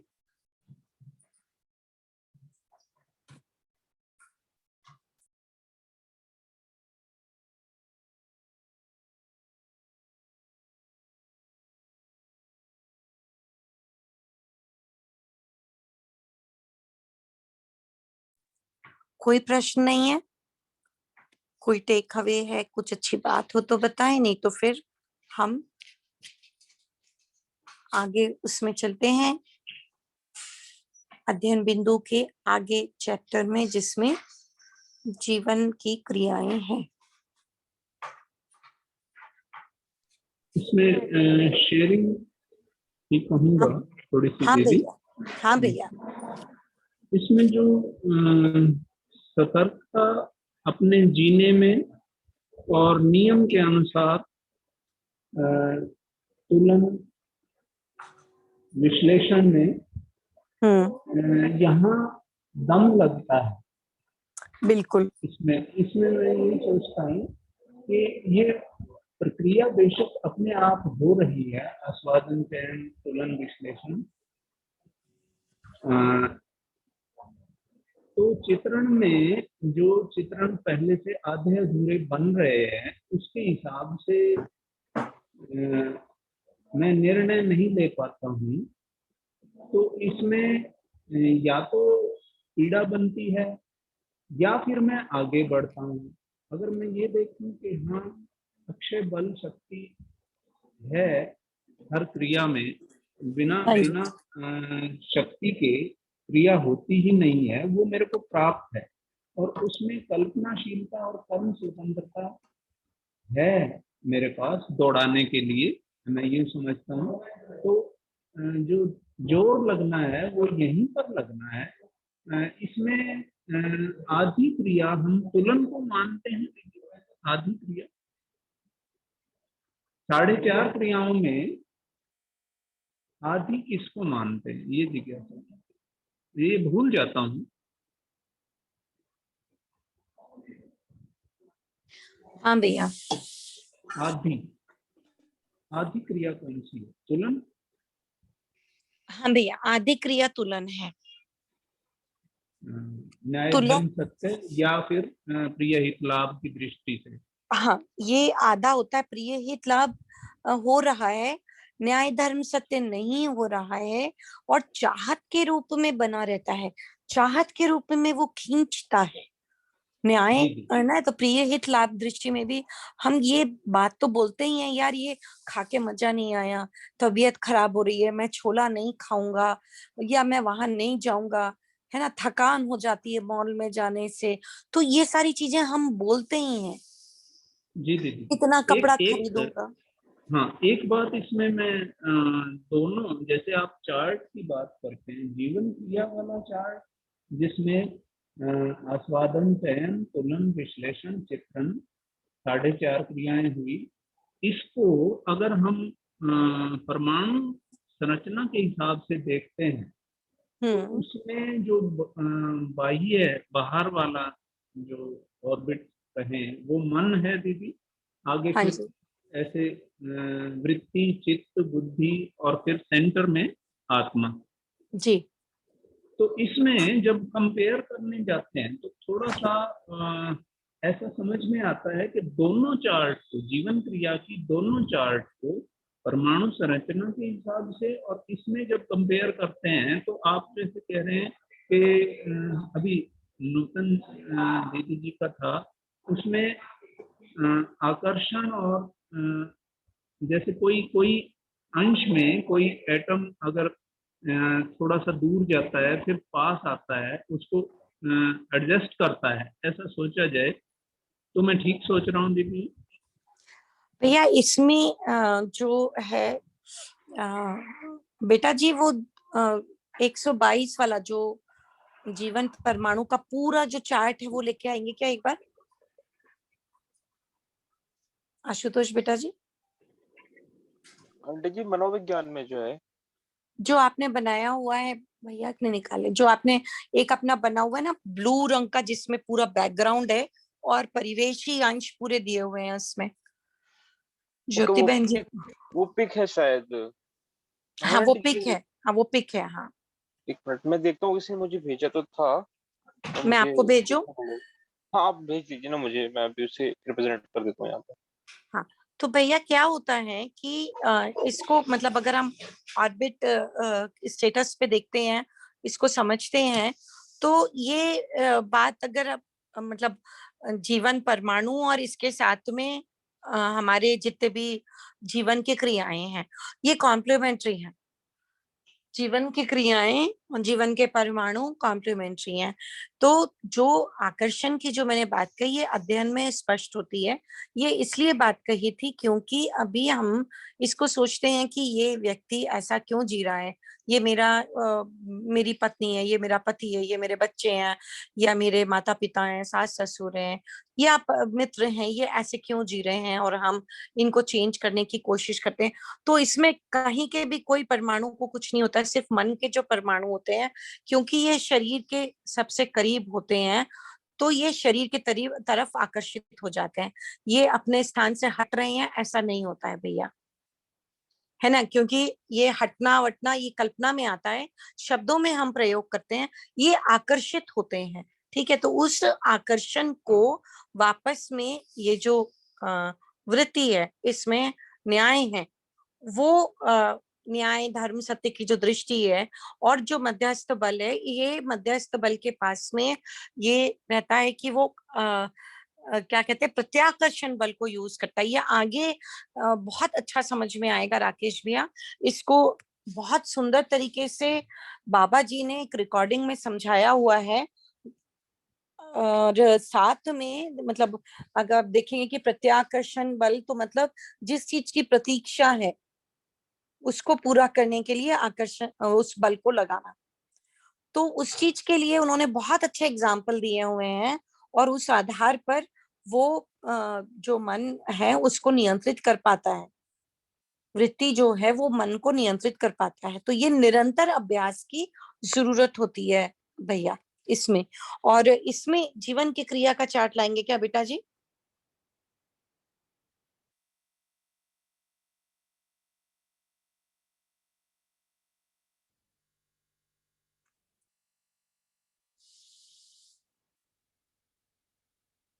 इसमें जो जीवन की क्रियाएं हैं, मतलब ये चीज को मैं भी बहुत सोचती थी कि कैसे जीवन की क्रियाएं और 122 आचरण, ये कैसे कार्यक्रम चलता है। तो ये बड़ा अच्छा मेरे को स्पष्ट रूप से नजर में आता है कि जीवन की क्रियाओं के माध्यम से 122 आचरण प्रमाणित होते हैं, है ना। तो उसके लिए उसमें 122 आचरणों, ये इन्हीं में जीवन की क्रियाओं में ही है वो, है ना। एक एक क्रियाओं में मन में जो लिखा, जो मन आस्वादन चयन आशा लिखा हुआ है, इसमें पूरे 32 आचरण आस्वादन में और 32 चयन के रूप में। तो ये 64 इस तरीके से दिखते हैं। तो प्रत्यावर्तन में देखेंगे तो 32, फिर ऐसे 2 8 18 32। तो प्रत्यावर्तन में देखेंगे तो उस तरीके से हम ऊपर जाएंगे तो 32 18, है ना, 8 और 2 ऐसा दिखेगा। और वहां से वापस आएंगे तो वापस ऐसे 2 8 18 32, क्योंकि विश्लेषण भी 18 तरीके से हो रहा है, चयन भी 32 तरीके से हो रहा है, और कॉम्प्लीमेंट्री होना है वो। तो ये बात मुझे जब दिखी, जब समझ में आई, तो बहुत बहुत ही अच्छा लगा कि कैसे ये कॉम्प्लीमेंट्रीनेस जीवन में है, और कैसे मतलब बाबा जी के प्रति इतनी कृतज्ञता की, क्या जबरदस्त आदमी का जागृत होने के बाद में, जागृत व्यक्ति का दृष्टि कितना जबरदस्त हो जाता है कि वो अस्तित्व की हर क्रियाओं को देख पाता है, यानी समझ पाता है, और अपने भीतर की हर क्रियाओं को समझ पाता है। ये तो अब 110% ठोस तरीके से मैं कह सकती हूँ, क्योंकि जितना संशय पहले होता था मुझे, और जितना मैंने इसको जीवन की क्रियाओं के लिए अभ्यास किया होगा 122 आचरण को, और इसके लिए ये 10 क्रियाओं के लिए, तो 10 क्रियाओं के माध्यम से 122 आचरण प्रमाणित होते हैं। और जब नहीं हो रहे हैं तो ये स्पष्ट है कि जागृति क्रम जागृति में पशु मानव है, राक्षस मानव है, तो ये अभी आकर्षण और विकर्षण उनका गेम चल ही रहा है ना, ठीक है। पर चाहना के रूप में वो बना हुआ है कि भाई मैं तो न्याय करना चाहता हूँ, और वो कहते भी हैं कि मेरा तो यही न्याय है ना। जैसे आप कौन सी एक पिक्चर का डायलॉग है कि ये एक आई थी ना साउथ की पिक्चर जो बहुत ब्लॉकबस्टर थी, उसमें उसकी मदर कहती है कि उसका ये उसके उसके राज्य में उसका क्या बोला हुआ अरे ही न्याय वो है। हाँ, मेरा वचन ही मेरा शासन, हाँ बाहुबली का हाँ डायलॉग है। हाँ, मेरा वचन ही मेरा शासन है ना। तो ऐसा, अब मेरे घर में ना मेरे बच्चे ऐसा टाइप का डायलॉग मारते हैं कि मम्मी का वचन ही उनका नियम है, मम्मी ने बोल दिया यानी वो काली जुबान है उनकी, और मम्मी वो चीज तो होगी होगी, अभी नहीं होगी तो बाद में होगी। तो अब वो काली जुबान की बात ही नहीं आती है यहाँ पे। हाँ, तो जीभ में कुछ कुछ काला काला स्पॉट हो गया, तो आदमी ने ये आस्था बना ली कि भाई जीभ, जिसकी जीभ काली है तो वो जो कुछ भी बोलेगा तो सही हो जाएगा। तो ऐसे तो फिर सारे लोग अपने अपने जीभ को काला करवाने के लिए चल देंगे। तो वैसा नहीं होता, ये सार्वभौम रूप में देखेंगे यूनिवर्सलिटी में तो नहीं होता है। वो बात ये है कि वहां पे वो आकर्षण में है, वो भी एक विकास जागृति क्रम है, पर अभी वर्तमान में एटलीस्ट मानव पद वाले लोग हम अभ्यास करें कि मानव पद पे ज्यादा लोग हो जाएं, है ना, तो ज्यादा लोग हो जाएंगे तो उनका गुणात्मक परिवर्तन एक जगह पे होगा, वो मानव पद से आगे गुणात्मक करते जाएंगे परिवर्तन, और साथ में ये जो पशु मानव राक्षस मानव है उनका गुणात्मक परिवर्तन सही हो जाएगा। तो कुछ नहीं तो हम अपने लिए, अपने परिवार, अपने जहां हम रह रहे हैं, है ना, तो वहां वालों, उस समाज के लिए जिसको हमने अभी जाति मान के रखा है, संप्रदाय मान के रखा हुआ है, तो वहां से मुक्त होने के लिए तो हम कम से कम इतना तो कर ही सकते हैं कि ये दृष्टि में परिमार्जन होते हुए हम अपने ऊपर में ये अपना भला करते हैं, अपने साथ में न्याय करते हैं, है ना, अपना धर्म प्रमाणित करते हैं, सत्य की दृष्टि मिले तो सबके लिए वो दृष्टि को हम अवेलेबल कराते हैं। वो चश्मा जो 3D चश्मा है, जिससे पिक्चर देखते हैं और ऐसा लगता है कि सब चीज अपने ऊपर आ रही है, वैसा सत्य का चश्मा अब सबके लिए अवेलेबल है।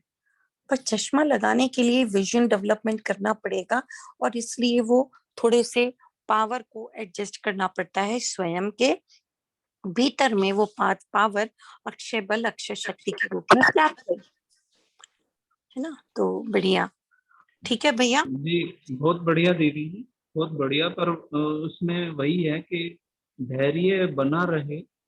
और जैसे मेरे एक ना मुझे जिन्होंने कार चलानी सिखाई, तो वो कहते थे भाई स्पीड तो बाद में बन जाएगी, आप घर हाँ से ही गाड़ी निकालोगे और घर में रखोगे, तब मेरे साथ चलोगे, क्योंकि गाड़ी लगेगी घर में ही, हाँ गेट में ही लगेगी, अपने घर में ही। तब तक थोड़ा सा धैर्य बनाए रखना पड़ता है। हाँ, तो और बेटा पुरुषार्थ तो बनता है दीदी, वो तो बेटा जी, मुझे जीवन खुद ही करना। धन्यवाद दीदी, जीवन बहुत बहुत। हाँ भैया, बेटा जी मन की क्रियाओं वाला जो है, मन के आचरण जो है, मन वृत्ति चित्त के आचरण, तो उसमें वृत्ति के आचरण लाके दीजिएगा। मन और वृत्ति चित्त के आचरण लाके दीजिएगा, दिखाइएगा।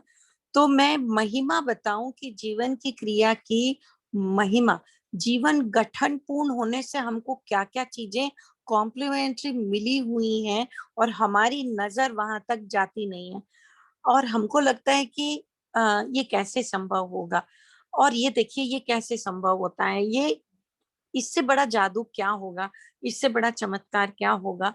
आदमी को सिर्फ ना गदगद होके जिया जा सकता है। अब इसमें देखिए कि जितनी चीज भैया ने बोल रही हैं, भैया बोल रहे हैं कि धैर्य चाहिए, अब बताइए इसमें धैर्य है कि नहीं है। भैया बोल रहे हैं दम लगता है, उसमें दम है कि नहीं है। धीरज चाहिए, इसमें धीरज है कि नहीं है। आप जो बात मेरे को, जो चीज बोलिए आपके पास भीतर है कि नहीं है, बताइए। कीर्ति चाहिए आपको, है ना, यश बल कामना चाहिए, वो कीर्ति है कि नहीं, वस्तु समझ के रूप में चाहिए।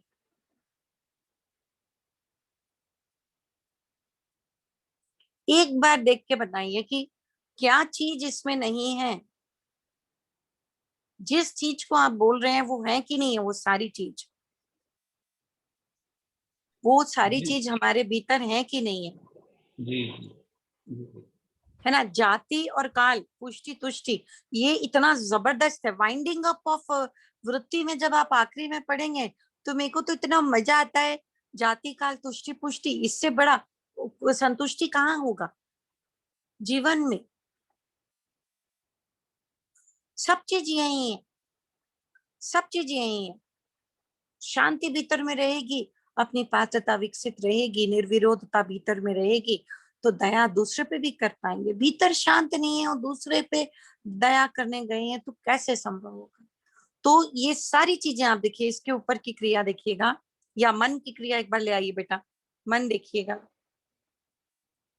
अब मन को जो आप बोल रहे थे बाहर भागता है, तो मन में इसको देखेंगे तो मन में देखिए कि सारी चीजें रखी हुई हैं, है ना।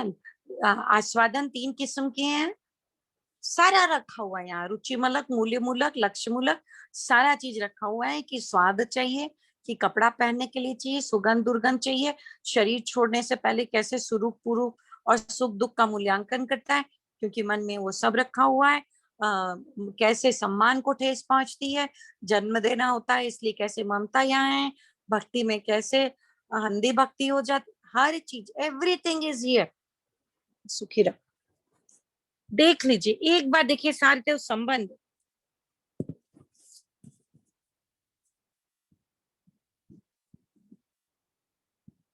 यहीं पे आकर्षण विकर्षण है।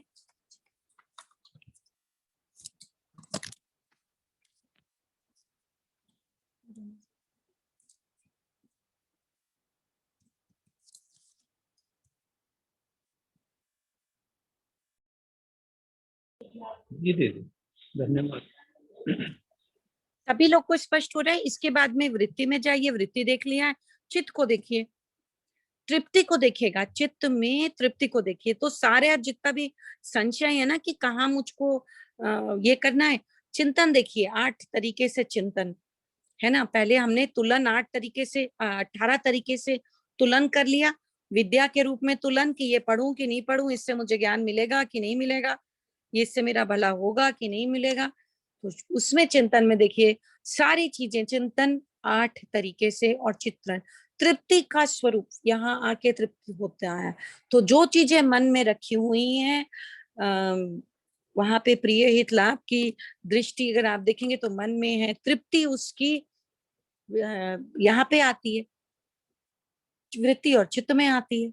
निरीक्षण जो है वो चिंतन की क्रिया, गुण के रूप में निरीक्षण है, देखिए संतोष के रूप में श्री है, देखिए अभाव का अभाव। अब आप बताइए कि क्या चीज की कमी है, बताएं। जिस चीज को हम बाहर ढूंढ रहे हैं, भीतर में कहाँ कमी है, वो इंग्रेडिएंट्स पूरे हमारे पास में है। बस जो धैर्य बोल रहे हैं तो वो खुद में देखना पड़ेगा। धैर्य के लिए जो दम लगाना है, तो दम का मतलब है कि मेरी ही, मतलब ऐसे परिभाषा देखेंगे, दम और क्षमा की परिभाषा देखेंगे तो डिटियोरेट जो हो रहा है, जिसको भी हमने सहायता दी है, उसके ह्रास से अप्रभावित रहना। तो सबसे पहले तो मुझे ये लगा कि मेरा दम मेरे में ही लगता है कि मैं ही कुछ गलतियां कर देती हूँ, तो उसके गिल्ट में नहीं जाना, आगे बढ़ने का प्रयास करना कि दोबारा गलतियां नहीं करूं। तो दम इसमें, तो दम पहले अपने ऊपर में प्रयोग हो जाता है तो दूसरे को हम कर सकते हैं उसके ऊपर प्रयोग। हम धीरज रखते हैं कि दूसरा डिटोरेट भी हो रहा है तो हम क्षमा कर देते हैं, क्योंकि अपने आप को क्षमा किया है। इसी को पुरुषार्थ कह रहे हैं, है ना। हाँ जी अंजलि दीदी, जय हो।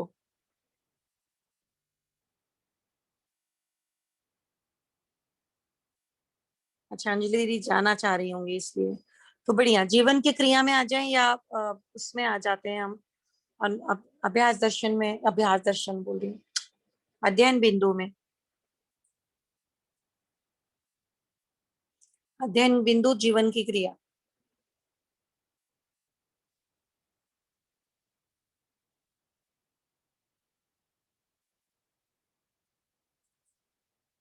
मधु भाभी ठीक चल रहा है कि नहीं?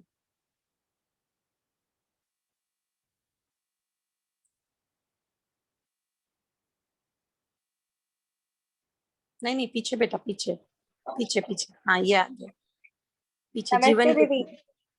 नमस्ते मधु भाभी, ठीक बहुत चल रहा बढ़िया, है? मैं ना बहुत बढ़िया, मैं ना कुछ करते हुए बस म्यूट करके सुन रही हूँ आज, हाँ क्योंकि वो सोचते हैं वैसे अटेंड करे तो इस समय थोड़ा इसमें बिजी चलता है, तो हाँ, मैं ना ऐसे म्यूट में ही सुन रही हूँ, कुछ कुछ तो करती रही। रिकॉर्डिंग्स इसलिए उसमें डाल दे रहे हैं, और आज क्योंकि राकेश भैया स्काइप में थोड़ा सा लेट जुड़े वो प्रोसेस करने में, तो अभी आज आशुतोष बेटा जी, आप बाकी लोग जो है, संदीप भैया के पास तो शायद होगा माइक्रोसॉफ्ट का एक्सेस होगा, तो उसमें वो स्काइप आज ही रात को ट्राई कर लें, संदीप भैया भी और शेष राम भैया को भी बता दीजिएगा, बाकी लोगों को भी, ताकि वो जब कभी भी आते हो तो स्काइप में हम दिख सके, मिल सके।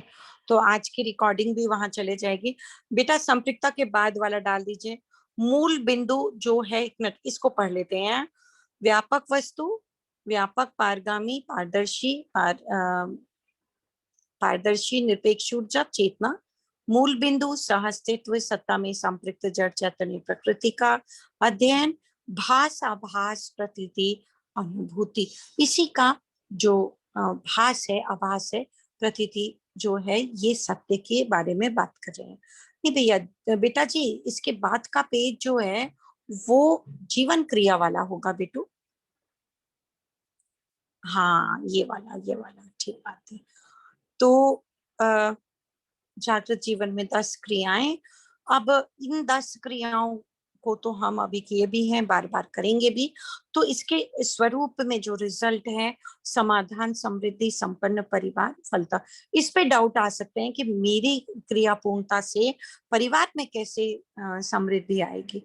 तो बिल्कुल भी संशय मत करिएगा, बिल्कुल भी संशय मत करिएगा। जीवन की वेलोसिटी पे, नियति पे बिल्कुल भी संशय मत करिएगा। नियति का ये जो जोरदार डिजाइन है, उसमें जीवन में अक्षय बल, अक्षय शक्ति, संपन्नता, तो अक्षय बल, अक्षय शक्ति के कारण जीवन के वेलोसिटी को हम नाप नहीं सकते। नो साइंटिस्ट, नो ज्ञानी विज्ञानी can ever measure the velocity of जीवन। तो उसका कारण है कि स्वयं की स्वीकृति का वातावरण जब बनता है तो उसका प्रभाव क्षेत्र अपने आप बन जाता है। उसके लिए परेशान ना हो कि स्वयं में समाधान रहेगा तो कैसे परिवार में समृद्धि होगी। स्वयं में समाधान रहेगा तो समृद्धि के डिजाइन निकल के आएंगे। और आवश्यकता हम परिवार में जैसे भी लोग हों, जो भी प्रवृत्ति के लोग, ज्यादा प्रवृत्तियां हैं ही नहीं, हमको पता है। या तो पशु मानव होंगे, या राक्षस मानव होंगे, मानव होंगे, देव मानव होंगे, दिव्य मानव होंगे। आखिरी के 3 होंगे। तो हमको श्रेष्ठता की पहचान करना है। नीचे के 2 हैं, हम अगर पशु मानव, राक्षस मानव हैं तो भी परेशान नहीं होना है। सबकी प्रवृत्तियां हमको पता है, सबका रिएक्शंस हमको पता होंगे। हमको रिएक्ट करना है कि नहीं, ये तय करना है। अपने परिमार्जन को देखना है, उस पे ध्यान देना है। तो वहां पे आवश्यकता से अधिक जो भी आवश्यकताओं का मूल्यांकन करना, उससे अधिक का उत्पादन का डिजाइन निकलना। तो जीवन की वेलोसिटी में स्वयं की स्वीकृति और उसका वातावरण, उसका प्रभाव क्षेत्र इतना होता है कि ये स्वीकार हो ही जाते हैं। रश्मि दीदी का माइक चालू है, प्लीज बंद कर देंगे। तो ये धीरे से उसके बाद में कैसे अखंड समाज में भागीदारी में जाता है और फिर धीरे से सार्वभौम व्यवस्था में भागीदारी में जाता है। तो अनुभवगामी विधि में बढ़िया लिखा हुआ है, तुलन, साक्षात्कार, अवधारणा, बोध, अनुभव, है ना। तो अनुभवगामी विधि में ऐसा जाते हैं। अनुभव मूलक विधि से प्रमाण, संकल्प, चिंतन, चित्रण, तुलन, आस्वादन, सहज प्रमाण, जानना, मानना, पहचानना, निर्वाह करना। समझने के लिए जो कार्यक्रम है वो है नियम, नियंत्रण, संतुलन, न्याय, धर्म, सत्य। इसी के आधार पर प्रायोरिटी फिक्स होती है। न्याय, धर्म, सत्य के आधार पर प्रायोरिटी फिक्स होती है। और अगर आप देखेंगे, कोरिलेट करेंगे, तो नियम पूर्वक जीने से हम न्याय कर पाते हैं, नियंत्रित रहते हैं तो धर्म को प्रमाणित करते हैं, संतुलित रहते हैं तो सत्य की दृष्टि में जीते हैं। ये इतना बढ़िया निकल के आता है, जिसको मैं हमेशा कहती हूँ कि एक पे इतने सारे फ्री। और नीचे का पूरा सहअस्तित्व, विकास क्रम विकास, जागृति क्रम जागृति, ये हमको समझ आ जाता है ना। तो पहले पे मतलब न्याय और नियम पे ध्यान दीजिए, तो ऑटोमेटिकली सब कॉम्प्लीमेंट्री मिल जाता है।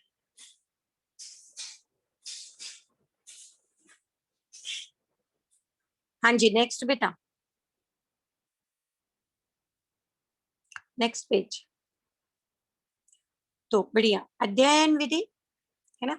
तो मध्यस्थ दर्शन प्रस्ताव सार्वभौम सार्वकालिक जीने में प्रमाणित हो सके, सर्व मानव स्वीकारने योग्य, जीने योग्य।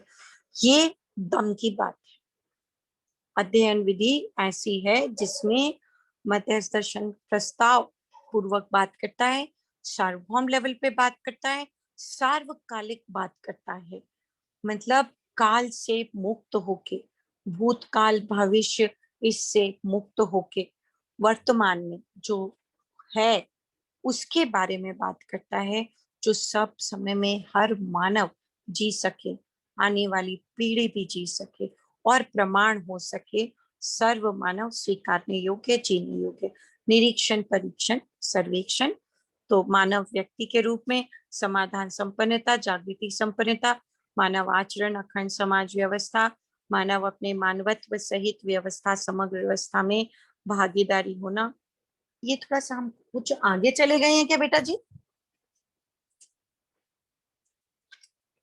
क्योंकि मेरे को लग रहा है कि बुक में ये मेरे, next page ही है। हाँ एक पेज आगे चले गए हैं बेटा हम। आप इसका बोल रहे हैं क्या? ये पेज हमने लीव किया है शायद। ये ये सार्वभौम व्यवस्था, प्रकृति में संपन्नता आएगा बेटा पहले। हाँ प्रकृति हाँ, में संपन्नता, वो आपने जीवन क्रिया बोला तो हम उस पर चले गए थे फिर। प्रकृति में संपन्नता है ना। तो बुक से कोई पढ़ता जाएगा? Anybody who want to read, या मुझे पढ़ना है? शालिनी दीदी पढ़ना चाहेंगे, नूतन भाभी, रश्मि भाभी, आंटी जी मैं पढ़ लेता हूँ इसको, दीदी। पेज को। बहुत बढ़िया, बढ़िया बेटा, प्लीज। हाँ, प्रकृति में संपन्नता, पदार्थावस्था, ऊर्जा संपन्नता, क्रियाशीलता। प्राणावस्था, ऊर्जा संपन्नता, क्रियाशीलता, स्पंदनशीलता। जीवावस्था, ऊर्जा संपन्नता, क्रियाशीलता, स्पंदनशीलता, आशा संपन्नता। ज्ञानावस्था, ऊर्जा संपन्नता, क्रियाशीलता, स्पंदनशीलता, आशा संपन्नता, ज्ञान संपन्नता। परिणामानुषंगी, बीजानुषंगी, वंशानुषंगी, संस्कारानुषंगी, ये चारों अवस्थाओं के लिए रिस्पेक्टिवली बताया गया है। तो ये बहुत बढ़िया चीज है समझने के लिए। देखेंगे ध्यान से एक एक चीज को। तो पदार्थ अवस्था में ऊर्जा संपन्नता, क्रियाशीलता, इसको हम पहचानने और निर्वाह करने के रूप में देखते हैं। क्रियाशीलता किस रूप में, उसकी पहचानना और निर्वाह करना। तो पदार्थ अवस्था में, प्रकृति में हम जो समझना है हमको, वो पदार्थ अवस्था में कैसे ऊर्जा संपन्नता और किस रूप में क्रियाशीलता है, कैसे क्रियाशील हो रहे हैं। तो उसमें सारी चीजें आ जाती हैं, उसमें सारी गतियां आ जाती हैं, और उसमें सारे बल आ जाते हैं, और उसमें परिवेशीय चक्र बनना आ जाता है। जैसे कि हम देखते हैं कि धरती का जो गतिपथ है ना, वो निश्चित है। तो इसी को अगर सूक्ष्म रूप में परमाणु अंश में देखने जाएंगे तो उसका भी गतिपथ होता है। तो ये इतना सुंदर, हमको पूरी क्रियाशीलता वहां पे अध्ययन करना है, वो समझ में आ जाएगी। प्राण अवस्था में उसके साथ में जुड़ जाता है स्पंदनशीलता। जीवावस्था में ये सारी चीजों के साथ ऊर्जा संपन्नता, क्रियाशीलता, स्पंदनशीलता के साथ जुड़ जाता है जीने की आशा। अब यहीं पे आदमी जो है ना चोट खा गया है, मानव। ये जीव अवस्था में जीने की आशा किस रूप में प्रमाणित होती है? 4 विषयों में वो जीते हुए जीने की आशा है ना। क्या क्या है 4 विषय? मैं बार बार रिपीट करवाऊंगी ताकि आप लोग को याद रहे। 4 विषयों में जीना। आहार निद्रा भय मैथुन। हाँ, बढ़िया। तो ये आहार निद्रा भय मैथुन में जीते हुए जीने की आशा।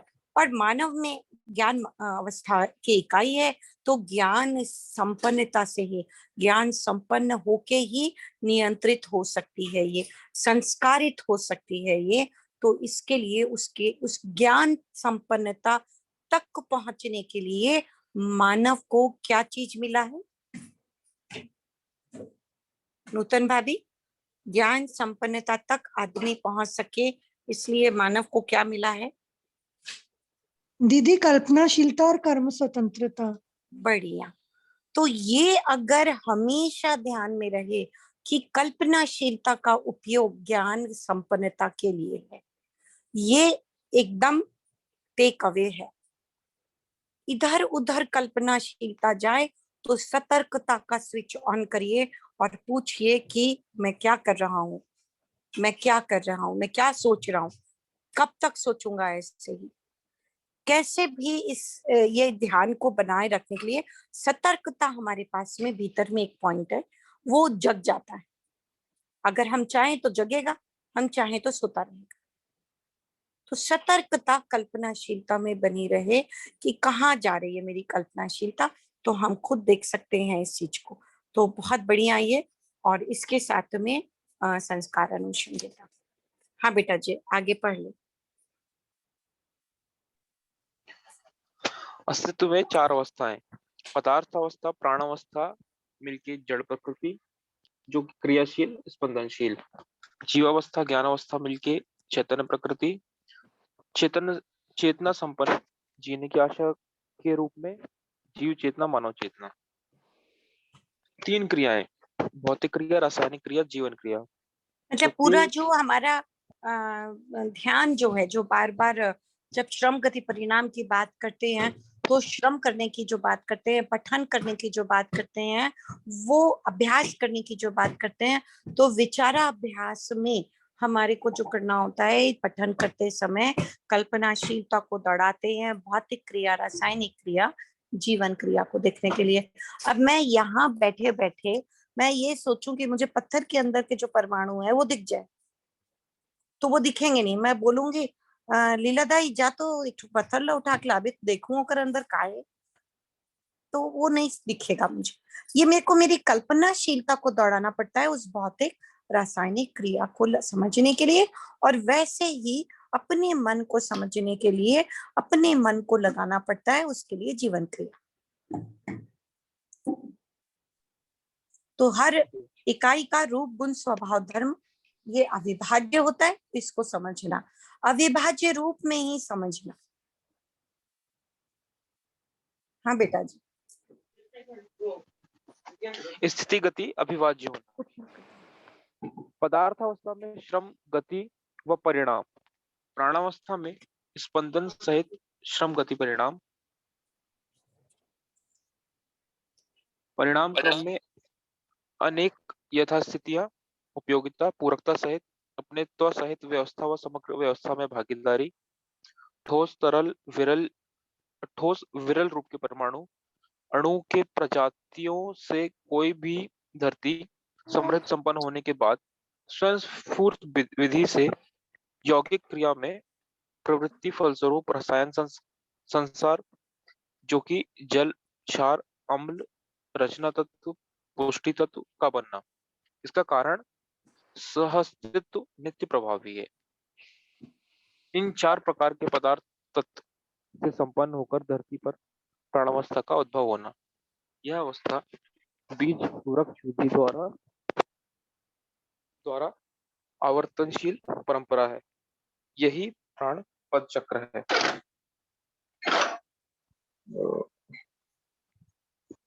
प्राणावस्था तृप्त होने के उपरांत प्राणावस्था के अवशेषों से श्वेतज संसार की निष्पत्ति जो कि प्रकटन है। प्राणावस्था तृप्त होने के उपरांत प्राणावस्था के ओके, ये तो पॉइंट हो गया है। परमाणु में विकास मतलब गठन पूर्ण परमाणु मतलब जीवन चैतन्य पद में, श्वेतज संस्कार से अंडज संसार का प्रकट होना, अंडज संसार में गुणात्मक परिवर्तन विधि से अनेक प्रजातियों का प्रकटन होना, यह भी उपयोगिता विधि पूरकता विधि से सहअस्तित्व को प्रमाणित करते हुए स्पष्ट। अंडज संसार गुणात्मक परिवर्तन विधि से पिंडज संसार को संबद्ध किया जाना। पिंडज मतलब, पिंडज का मतलब ये होता है कि वहां पे पिंड यानी क्या होता है, गर्भ है ना, गर्भ पिंड। तो गर्भ यानी मैमल्स, जो मैमल्स जो होते हैं वो डेवलप हुए, जिनके गर्भ से बच्चे होते थे और जो फीड करा पाते थे, है ना, तो उनको मैमल्स कहते थे। तो उसको अंडाशय से गुणात्मक परिवर्तन होने के बाद में पिंडज संसार से को संबद्ध किया जाना। हाँ बेटा जी आगे। अंडज संसार से भूचर, नभचर, जलचर तीनों प्रकार हुए। पिंडज संस्कार तीनों में प्रकट होते हुए भी भूचर सर्वाधिक है। प्रत्येक परंपरा का सहस्तित्व विधि पूरकता उपयोगिता विधि से प्रकट होना। पंडित जी इस पॉइंट को समझाएंगे क्या 13 को? हाँ बेटा, एक्चुअली तो इसको पूरा सीक्वेंस से समझते हैं, है ना। मैं सोची थी कि एक बार आप इसको ओके ओके यहाँ तक ले आए तो पूरा एक सीरीज में बताती हूँ मैं, मतलब ओके 16 तक पूरा पढ़ ले। ओके आंटी जी। पिंडज संसार में रचनाएं श्रेष्ठता की ओर गुणात्मक परिवर्तन से अनेक परंपराएं स्थापित हुई। उनमें से एक परंपरा है मानव शरीर। मानव शरीर और जीवन के संयुक्त रूप में है।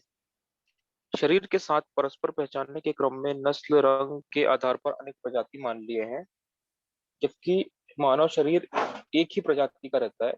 मानव जाति एक है। इस तथ्य को 20वीं शताब्दी के बाद ही मनुष्य पहचानने योग्य हुआ। इसका प्रमाण अस्तित्व मूलक मानव केंद्रित चिंतन ज्ञान, मध्यस्थ दर्शन, सहअस्तित्ववाद विधि से स्पष्ट हुआ। बढ़िया। तो अब हम एक यात्रा पे चलते हैं और वो है प्रकृति के यात्रा। सब तैयार हैं? सब मेरे साथ हैं? जी आंटी जी। बाकी सब मेरे साथ हैं? एक बार सब मेरे साथ में लग जाइए। वाह, सोनी बेटा जी भी हैं आज तो हमारे साथ में, कल ही याद कर रही थी मैं। तो बाद में भी जो लोग सुन रहे हो उनके लिए भी अब हम एक छोटी सी यात्रा करते हैं।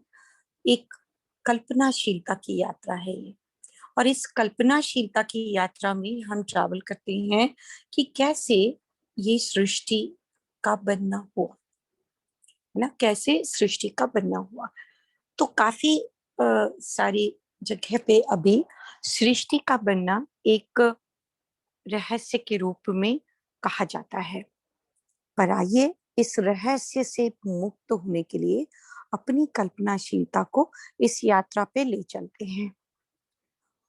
तो सबसे पहले कहीं ना कहीं दो परमाणु अंश तो रहे होंगे, और इन दो परमाणु अंशों में एक मूल ऊर्जा, है ना, जिसके कारण ये क्रिया कर रहे थे, और इनकी क्रियाएं इनमें आदान प्रदान होते होते ऐसे परमाणु अंशों में आदान प्रदान होते होते कुछ निश्चित क्रियाएं कुछ निश्चित नियम से होते होते कुछ रचनाएं होनी शुरू हुई, और उन रचनाओं के माध्यम से धीरे धीरे अणु बनने शुरू हुए, अणु रचनाएं बननी शुरू हुई। और ऐसी अणु रचनाओं से रचते रचते ये धरती ठोस हुई और विरल हुई, मतलब सॉलिड और गैसियस हुई, है ना। तो इस रूप में बहुत सारे हम देखते हैं कि एटम पार्टिकल्स इसमें काम कर रहे थे, और एटम पार्टिकल्स काम करते करते वो एक स्ट्रक्चर बना दे रहे थे, और वहां पे ये धरती समृद्ध होते होते ठोस होते जा रही थी। और वहां पे इन स्ट्रक्चर्स के बनने के लिए कुछ फिजिकल एक्टिविटीज यानी कुछ यौगिक क्रियाएं चल रही थी। और जब ये पूरी हो गई, जब ये धरती ठोस हो गई, तो वहां पे कुछ केमिकल एक्टिविटीज हुई, जिसको हम कहते हैं कि पानी का बनना हुआ। कुछ इसको रसायन जल कहते हैं, इसीलिए क्योंकि ये रसायन संसार की शुरुआत थी। तो ये जल का बनना ऐसे ही संभव नहीं हुआ। धरती में एसिडिक और अल्कलिक पदार्थ एक बैलेंस के रूप में थे, है ना। वो नियति सहज रूप से वो बैलेंस था। उसको कहते हैं, आज जब मानव समझता है तो उसको कहता है पीएच लेवल, है ना, जिसमें एसिड और अल्कलीन बैलेंस को देखते हैं। तो मानव के शरीर का भी पीएच लेवल होता है। तो जड़ वस्तु जितनी भी होती हैं उनका पीएच लेवल, तो धरती में जब धरती की रचना हो रही थी तो उसमें एसिडिक और अल्कलीन तत्व रहे और कुछ केमिकल एक्शंस रिएक्शंस हुए जिसमें हाइड्रोजन और ऑक्सीजन, जलने वाला और जलाने वाला, मिले एक निश्चित अनुपात में नियति सहज संयोग से, है ना, ब्रह्मांडीय किरणों के संयोग से, सूर्य की किरणों के संयोग से, ऐसे बहुत सारे नित्य सहअस्तित्व प्रमाणित होते रहे और ऐसे योग संयोग बनते रहे कि एक जलने वाला एक जलाने वाला मिल के बन गए बुझाने वाला। और जल बना, रासायनिक तत्व बना, जिसमें फिर जो एक अगली रचना आनी थी उसका उत्सव हुआ। उस सहवास के रूप में इतना सुंदर वो क्रम रहा कि वहां काई बने और काई में जो पुष्टि तत्व और हार्मोन्स और प्रोटीन, इसको कहते हैं रचना तत्व और पुष्टि तत्व, इन्हीं को कहते हैं हार्मोन्स और प्रोटीन्स। इसके कारण एक और चीज दिखी, ग्रोथ, और उसके कारण ग्रोथ का कारण था कि वहां स्पंदनशीलता थी, वहां प्रेस्पिरेशन था।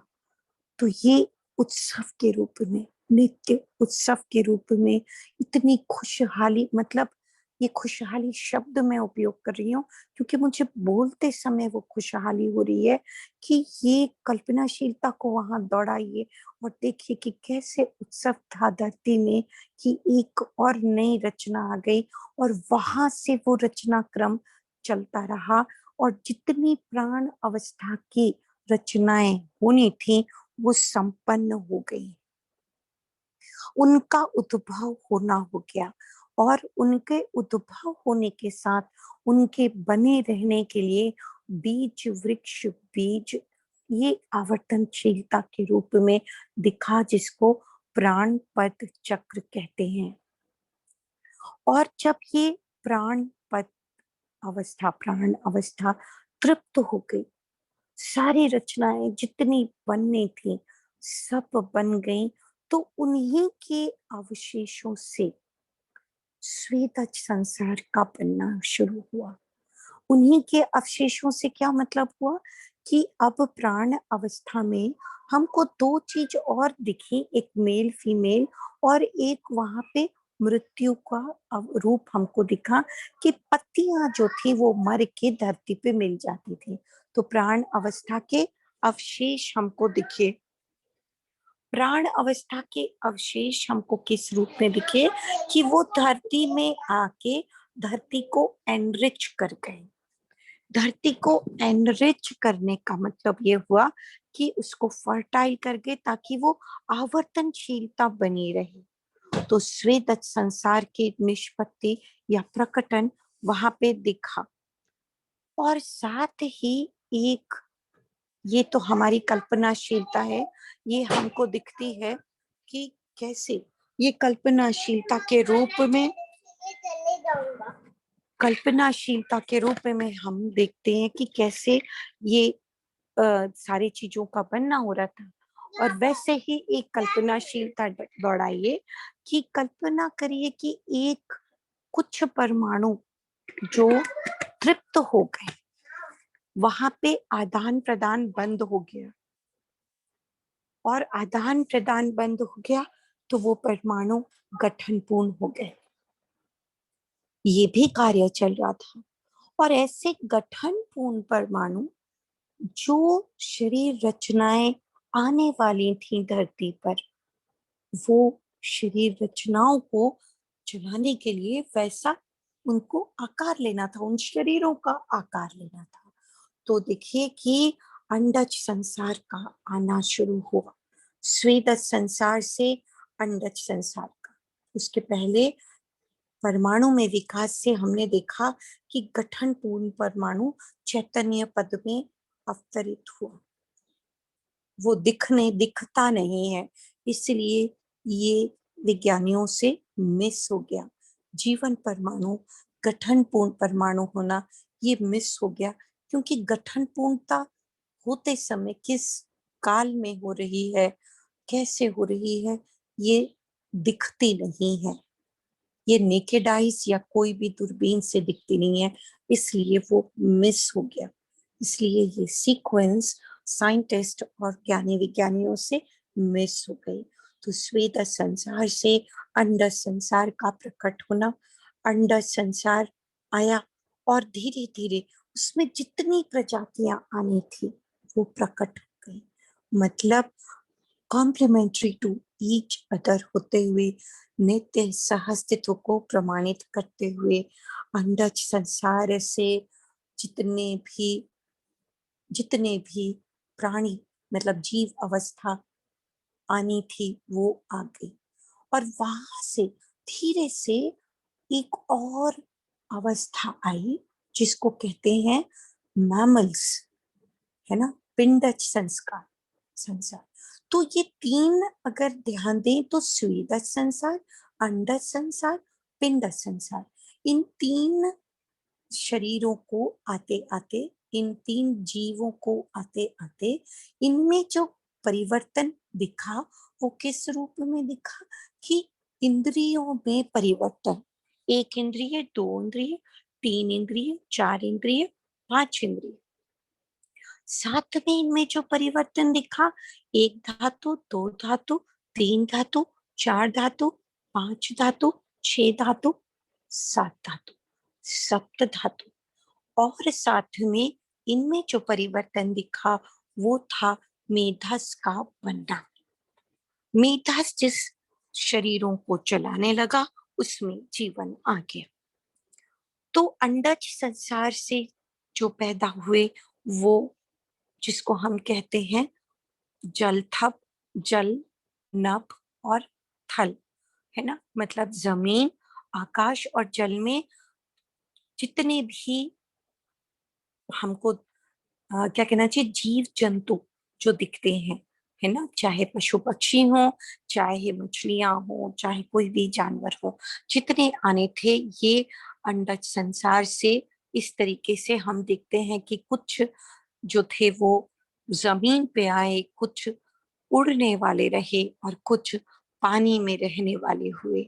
और पिंड संसार से भी तीनों संसार प्रकट होते हुए भूचर सबसे अधिक रहे पिंडज में, यानी पिंड यानी मैमल एनिमल्स जो थे वो जमीन पे रहने वाले ऑटोमेटिकली ज्यादा है।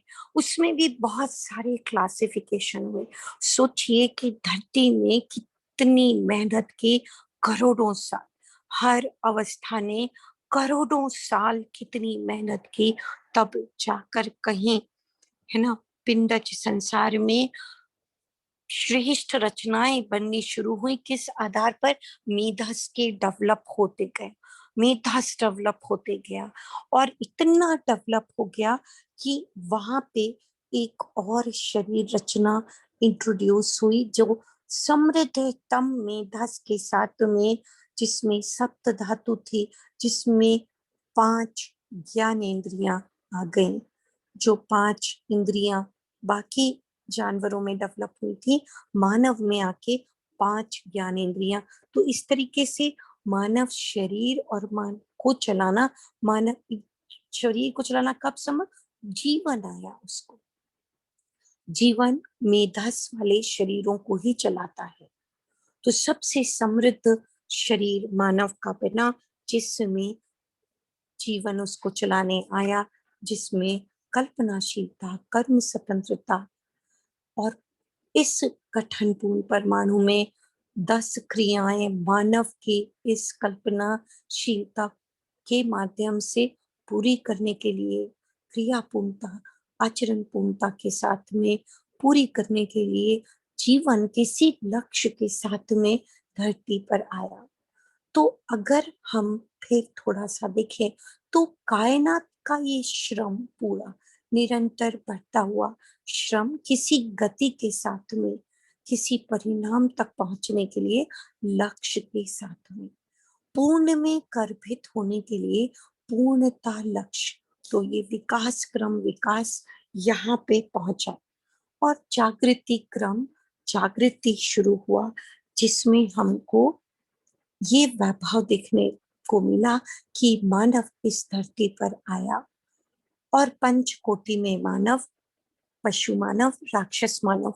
पशु से जन्म लेने के कारण पहले पशु मानव, किसी पशु शरीर से जन्म लिया और फिर मानव ने अपने आप मानव शरीरों को जन्म देना शुरू किया।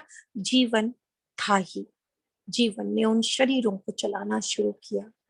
तो उसके आधार पर पशु शरीर के माध्यम से मानव शरीर का बनना, समृद्ध मेधा, सबसे समृद्ध मेधा, प्रकृति की उत्कृष्ट रचना, पूर्णता के अर्थ में कृति, ये यहाँ से एक नई जर्नी, जब जीवन जीव अवस्था के शरीरों को चलाना शुरू करता है, वहां से जागृति क्रम जागृति शुरू। तो प्राण पद प्राण अवस्था से शुरू, फिर उसके बाद आगे के 3 पद और आ जाते हैं। तो इस तरीके से नित्य सह अस्तित्व प्रभावी होते हुए ये पूर्णता के अर्थ में कृति के लिए श्रम, गति, परिणाम, और अब मानव के आने के बाद में गठन पूर्णता उसको मिली है। अब पठन करते हुए कल्पनाशीलता को ज्ञान संपन्न होने के लिए लगाते हुए, क्रियापूर्ण होके आचरण पूर्णता को प्रमाणित करते हुए, ईशनात्रय को प्रमाणित करते हुए, उपकार विधि से जीना और धरती पर मानव का अक्षुण्णता बनी रहे, इसलिए संस्कार अनुषंगीय विधि को बनाए रखते हुए इस परंपरा को बनाना, ये सब हम पठन और अध्ययन और अभ्यास के माध्यम से समझ सकते हैं। जय। कोई प्रश्न इसमें?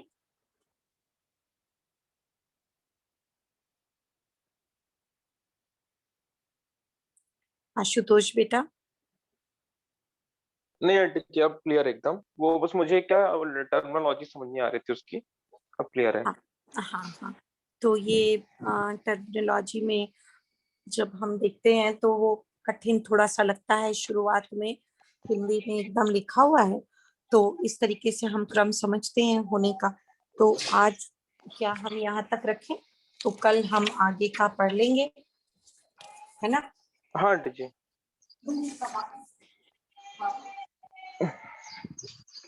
तो कुछ टेक अवे हो आज के तो बताइए।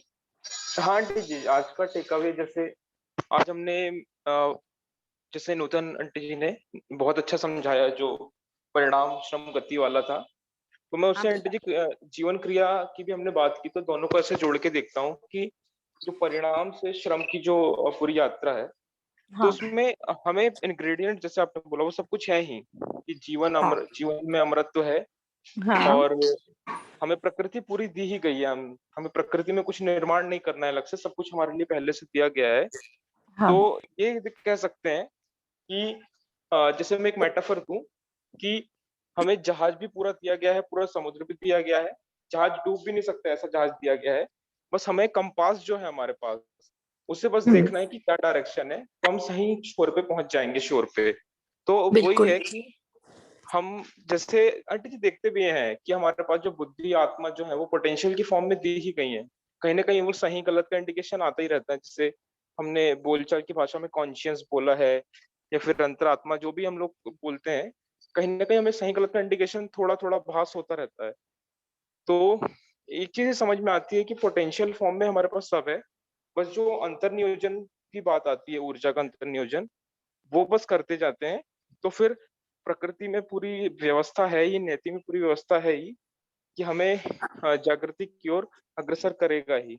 ये जो कॉन्फ्लिक्ट पैदा होता है, हम जब उस चीज को नहीं समझते हैं, जैसे कि मन का वृत्ति के साथ लगना, वृत्ति का चित्त के साथ लगना, ये जब नहीं हो पाता है तो ही हमें अधूरापन और ये सब महसूस होता है। तो ये चीज बहुत कहना चाहिए ब्यूटीफुल है और गूजबम्स वाली ही है कि पूरा क्रम जो है पहले से बना हुआ है, हमारे पास पूरे इंग्रेडिएंट्स कहीं से लाने नहीं है, वो भी दिए हुए हैं, बस एक हल्की सी समझदारी की जरूरत है।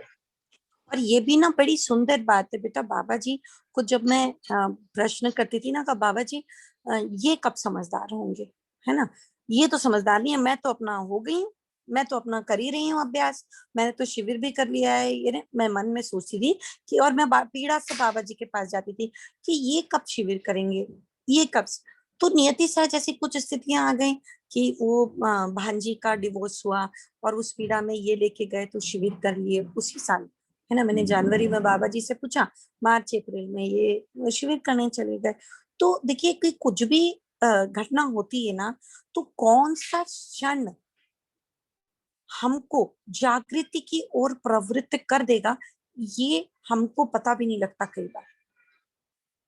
और हम, क्योंकि ये नियति सहज है, जागृति क्रम, जागृति नियति सहज है, तो मजेदार चीज है कि जो बाहर हम दूसरों के ऊपर माथा फोका पीटी करते हैं, गाली गलौज करते हैं, क्रोध आवेश करते हैं, तो ये जब हमको जस्टिफाई करना होता है तो बहुत, अब बड़ी हंसी आती है कि कैसे मैंने अपनी एनर्जी को वेस्ट किया। पर वो भी एक क्रम है ना, वो भी जागृति क्रम जागृति है, तो वहां भी विरोध नहीं है।